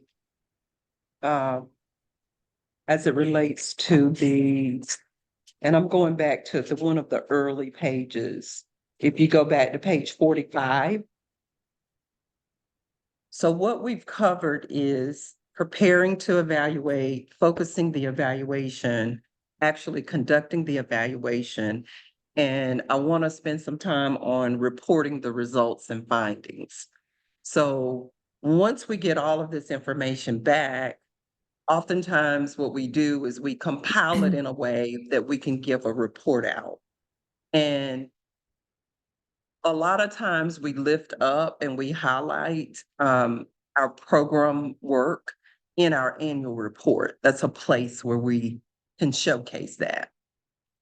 So when you go to page, when you go to page 54, reporting the results and findings, what we've provided here is content of an evaluation report. And if you notice, you're gonna see words, phrases, terms from what we've shared about design, management, and evaluation. And so in this report, there could be a title page, obviously a table of contents, some kind of summary might be helpful.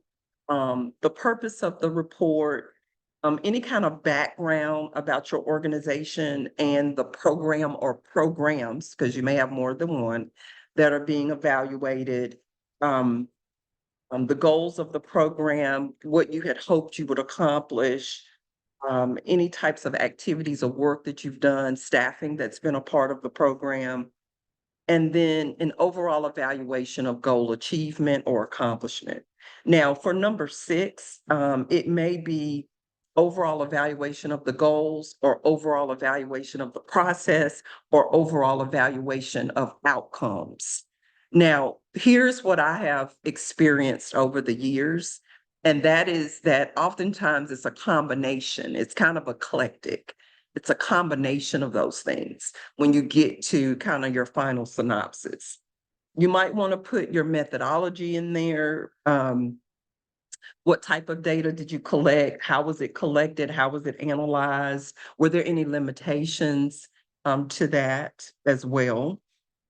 And then interpretation of the of what you've what emerged. And then you might want to include an appendix of some sort for that, for the report. But that just kind of gives you an idea. Now, it doesn't have to necessarily take on this specific shape, but these are some salient pieces of information that you will have, once you actually go through the process of evaluating the program. And who gets a copy of the report or the document is at your discretion. We've got a list of who you might give it to on page 55, but it could be something different. It could be some different stakeholder groups than this one. And so again, preparing the evaluation, focusing the evaluation, conducting the evaluation, and reporting on what it is that you were able to learn about. Now, I think I saw a comment in the chat about the evaluation is something, but yes, it is. I didn't catch all of it, but yes, it is. It is, which is why we have to be mindful of how we scale it. Look at your capacity, look at what resources you have at your disposal, and try to design and facilitate an evaluation process for your programs that aligns with your capacity. Because it can become very time consuming and it can be costly. So you want to pay attention to that. Now, some of your funders have expectations in terms of how and what you evaluate. So, and again, some of those funders may or may not be a good match if you don't have necessarily the capacity to be able to meet their expectations. That's very important. Now, here's the good news, though. The good news is that if we have crafted a way in which to do this, design, manage, and evaluate all of our programs, and we have it saved and stored in a place that we can easily access it and retrieve it when we need it, and we can update it and edit it and modify it when we need to. I think is important. It probably sounds like a heavy lift if you've got 20 programs and you do this with all 20, but once you do it one time, then you kind of have it and then you can go back and utilize it as you see fit. So it's kind of one of those situations where, you know, we work hard on the front end and maybe not have to work as hard later on. So so there is that. Is there anything that I've shared so far where, you know, you say, I need a little bit more explanation about these things or not? So we did that with program design, we did it with program management, now we're doing that with program evaluation. So is there any kind of questions? And you can unmute yourself. Tina, I see your hand. Yes, two things. I wanted to piggyback on what you said on the work on the front end. With my annual report this past year, it was the very first one that was completed. And I probably built a template for that, and it probably put me 2.5, 3 weeks, but I've got it. And then next year, I just go in and substitute the numbers, maybe change some pictures up and so forth. So that, I agree with you. My next question is, we are a mobile shower and laundry truck. We put washer and dryer sets, gift them to schools, very high need schools, free of charge. And we also distribute hygiene products. When I think of evaluation, I look at my volunteers and, you know, I think a question, and I've got some in my head that I can ask them. But also, are we just looking at how many showers we've given, how many laundry we've washed clothes, how many bags or pounds of, and I know there's a lot more to it, but I was wondering if you had something else for me to think about, I guess. So This a what big I would different nonprofit, you know? Well, there are a lot of different ways that you could go about doing an evaluation for a program like yours. It sounds like you have a service and that service has multiple offerings. That's what it sounds like. So there's some layers to that for me. I don't have a precise kind of feedback for you in the moment. But what I will say is that you've got layers there. So you might want to just start pulling those out. So like the service you said, mobile shower and laundry truck. So that's that. But then you have some offerings that are different there. If you have repeat folks, if you're mobile and you have repeat folks, you could inquire with them about what they think about what you're doing and how you're doing it. That's about as much as I can probably do in this amount of time. But you've got multiple offerings under that one program in that one service. So you might want to think of a way to tease that out. I would also say that, you know, the qualitative information you get out of folks would be really highlighted more so than quantity. I think quantity is important, but someone else mentioned in the chat, stories behind those people will be a great addition to your evaluation. Yeah. And I'm the spreadsheet queen. I'm sure most of you are like that. But when I get a testimonial like I did this weekend, just put it in my own words. So I have a grant cheat sheet list, has about 7 sheets, and with different things, I just copy and paste and change some things up. But in my testimonies, I've got a sheet for testimonials and so forth. It sounds like I'm on the right track. Good. It sounds like it. And it'll become more in a line with what you need the more you work with. Because we're all touching data all the time, you know. So there's a couple more questions. Josh, would this be a good time for you to mention what you were asking earlier? Yeah, I think so. So my question is, you know, this process is great, right? And certainly with sort of more traditional programs, a good example for our school would be we have an after-school program, right? That's pretty separate, kind of has its own budget. So this is a perfect fit for that. I'm also wondering if anybody recommends or has used a system like this to approach building and evaluating something that's actually more like integral to their daily operations. So an example for us would be something like our teacher evaluation and support program, where our, directors observe teachers and talk with them about their growth process, things like that. I don't know. I'm curious to see if anybody has formalized tackling those types of quote unquote programs, even though they're just kind of embedded in what we do. They're less, I guess, like external. Mhm. I think I think the principles apply. It's, if you're trying to, I was taking notes while you were talking, so I could try to kind of bring some points home. But if you're evaluating if you want to evaluate the support that you all are providing to those teachers, could you not inquire with those teachers that you're providing the support to and with, using any one of those methods? I would imagine so. Yeah. Mhm. Mhm. It's just interesting because I will admit this is kind of the reason I'm doing this this institute, right? Is like I'm trying to break out of this mold of how we in schools typically think about, quote unquote, doing school. And so applying something like this would actually be, I won't go so far as to say revolutionary, right? Like, but it's different. It's different ways of thinking. And so Mhm. yeah, like building out an evaluation, it'd be kind of meta, an evaluation of our evaluation program. But at the same time, I think that might be a Mhm. really cool exercise for all of us.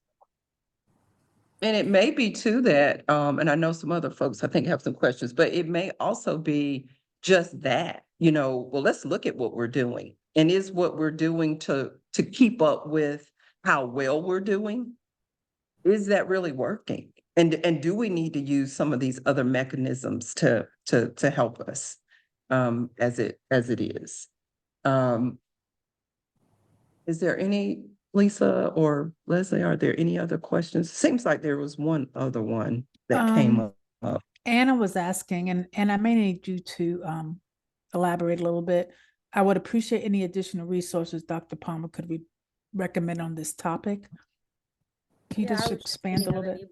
any books or white papers or any resources that websites that we can just read on the topic of programs in general. Thank you. And not now, and not necessarily now, if you can send them later or during. The wraparounds, yes. Mhm. Yeah. All right. All right, so we'll do that there. I think that's all I saw, Dr. Palmer. Okay.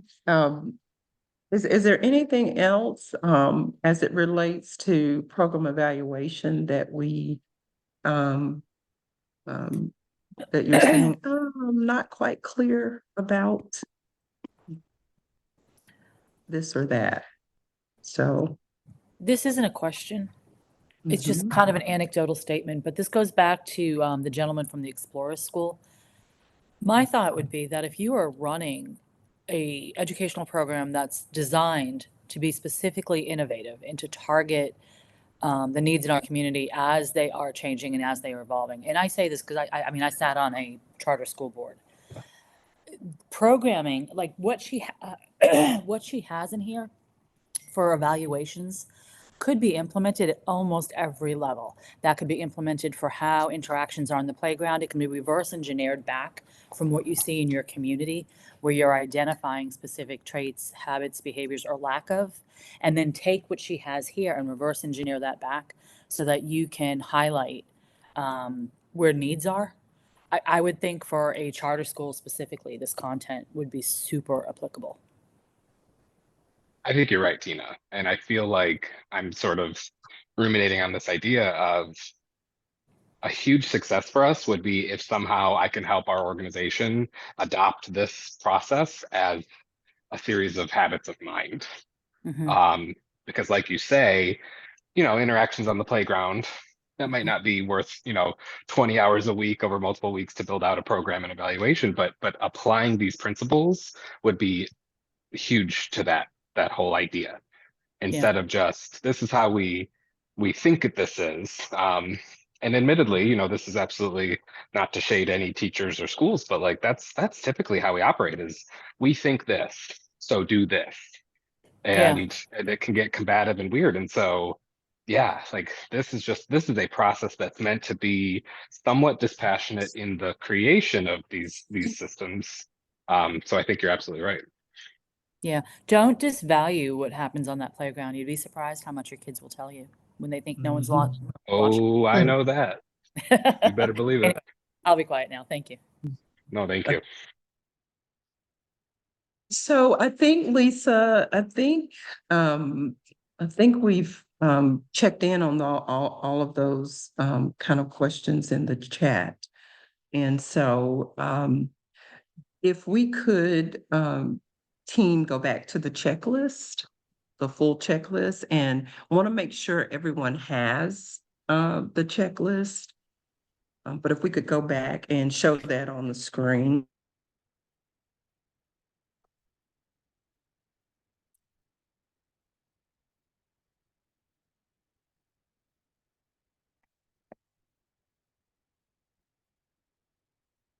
And if we could show it where we can see all three parts, so maybe reduce it.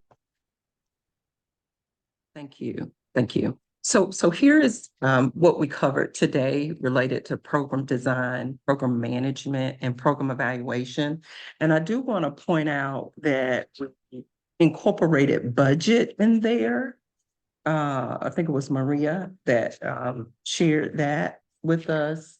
And I also mentioned delivery method or the approach that you're using could be in the design and or the management as well. So if you wanted to add those two things.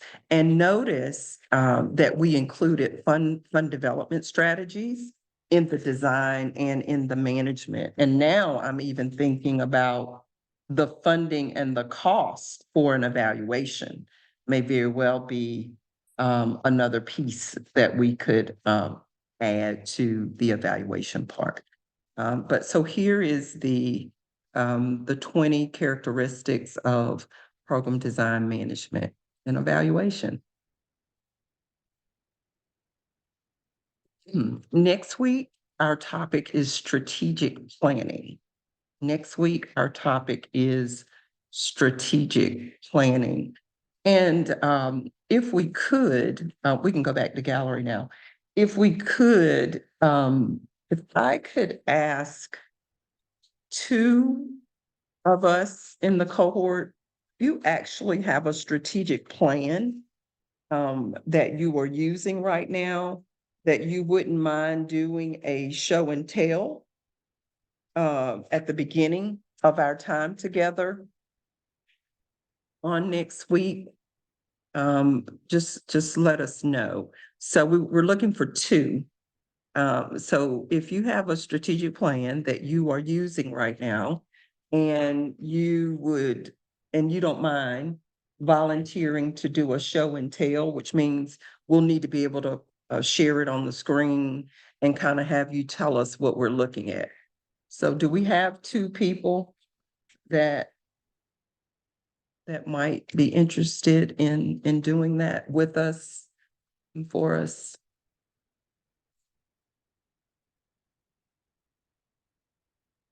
Somebody raised their hand. Let me change screens. I Hold see on. Kenton. So Kenton. Is that who it is? Let me Yes, find his Spencer. face. Kenton Where are you? I'm Spencer. looking on my screen. Oh, there you are. Thank you for waving. That helps. And Kenton, do you mind, can you email that to Lisa or the email that you all have? So we have one, and that's DataWorks North Carolina. Yeah, no problem. I'll do that. Thank you. And then we need one more. Janelle, you okay? She's so on mute. Janelle Okay, Goodrich. Janelle. And what's the name of your organization?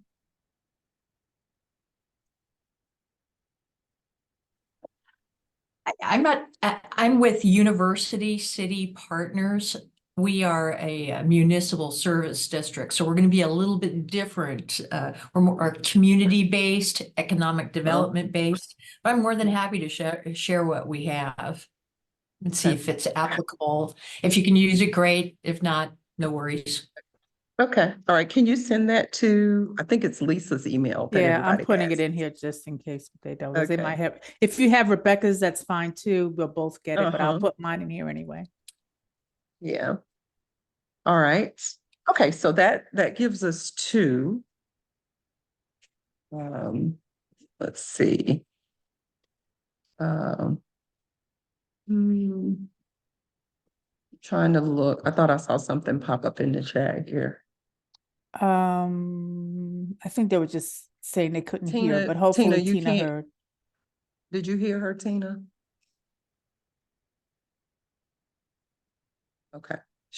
Maybe she. Which Tina? Tina Jandrow. Yeah. She looks frozen. She looks frozen from here. Okay. I think got the strategic planning. I've told you about what the next topic is. We've got our 2 volunteers for that. That concludes our work for today. I'm gonna pass this over to Lisa. Ooh. And if we could share the closing slide, that would be great. Dr. Palmer, you gave a lot of information today. You didn't ask how everyone was feeling. I see Josh is still upright, but why don't you ask your infamous question? Oh, I did not. I'm so sorry. You can ask the question. All right, guys, how y'all feeling? Be honest. Just put the emoji on the screen or in the face. There How you go. doing? It can go either, but I didn't see anything pop up. Have you, Dr. Palmer? Nope. I see some thumbs up. I see some thumbs up popping up. Yep. I'm scrolling through. If you have a word you'd like to put in the chat, that's fine, but keep it clean. I see hands clapping. I see yeah. I see some reactions there. I see someone with some I like sleepy. Tara. It's Tara. Yeah, Tara, yeah. yeah. Is that sweat yeah. or what was that coming off the emoji? I don't Oh know if my it was goodness. sweat or thing. Well, good. I'm loving all of this information. Okay. Let me see. This information has made me feel a lot better about my work than my day-to-day has been feeling lately. Good. And we know it's a lot.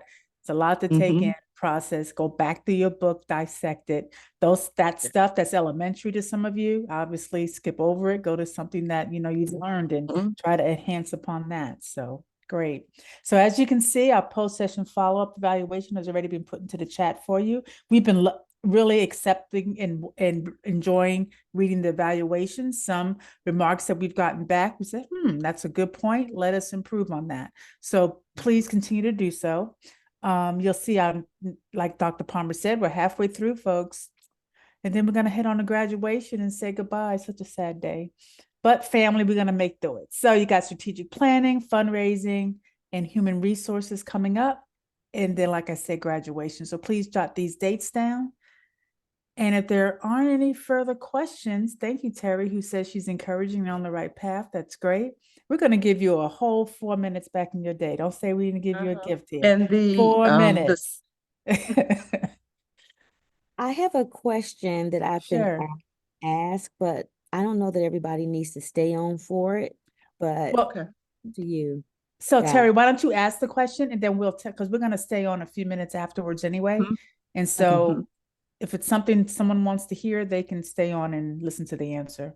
So that's fine. And then go to the last slide, Leslie, please. As you will see, I have a bunch of notes here for the wraparound email of resources and things that you all have asked for. Terry, I will not forget about checking back with you about your account. But look for all of this added information, plus some information that's up here as a member benefits pertaining to this subject we covered today. And until then, we'll see you next week. And those of you who are going to stay on and have the after party with us, please do. All right. And if we could go back to the gallery view, that'd be great. And we'll stay right here to answer questions. Terry, you want to start with your questions so people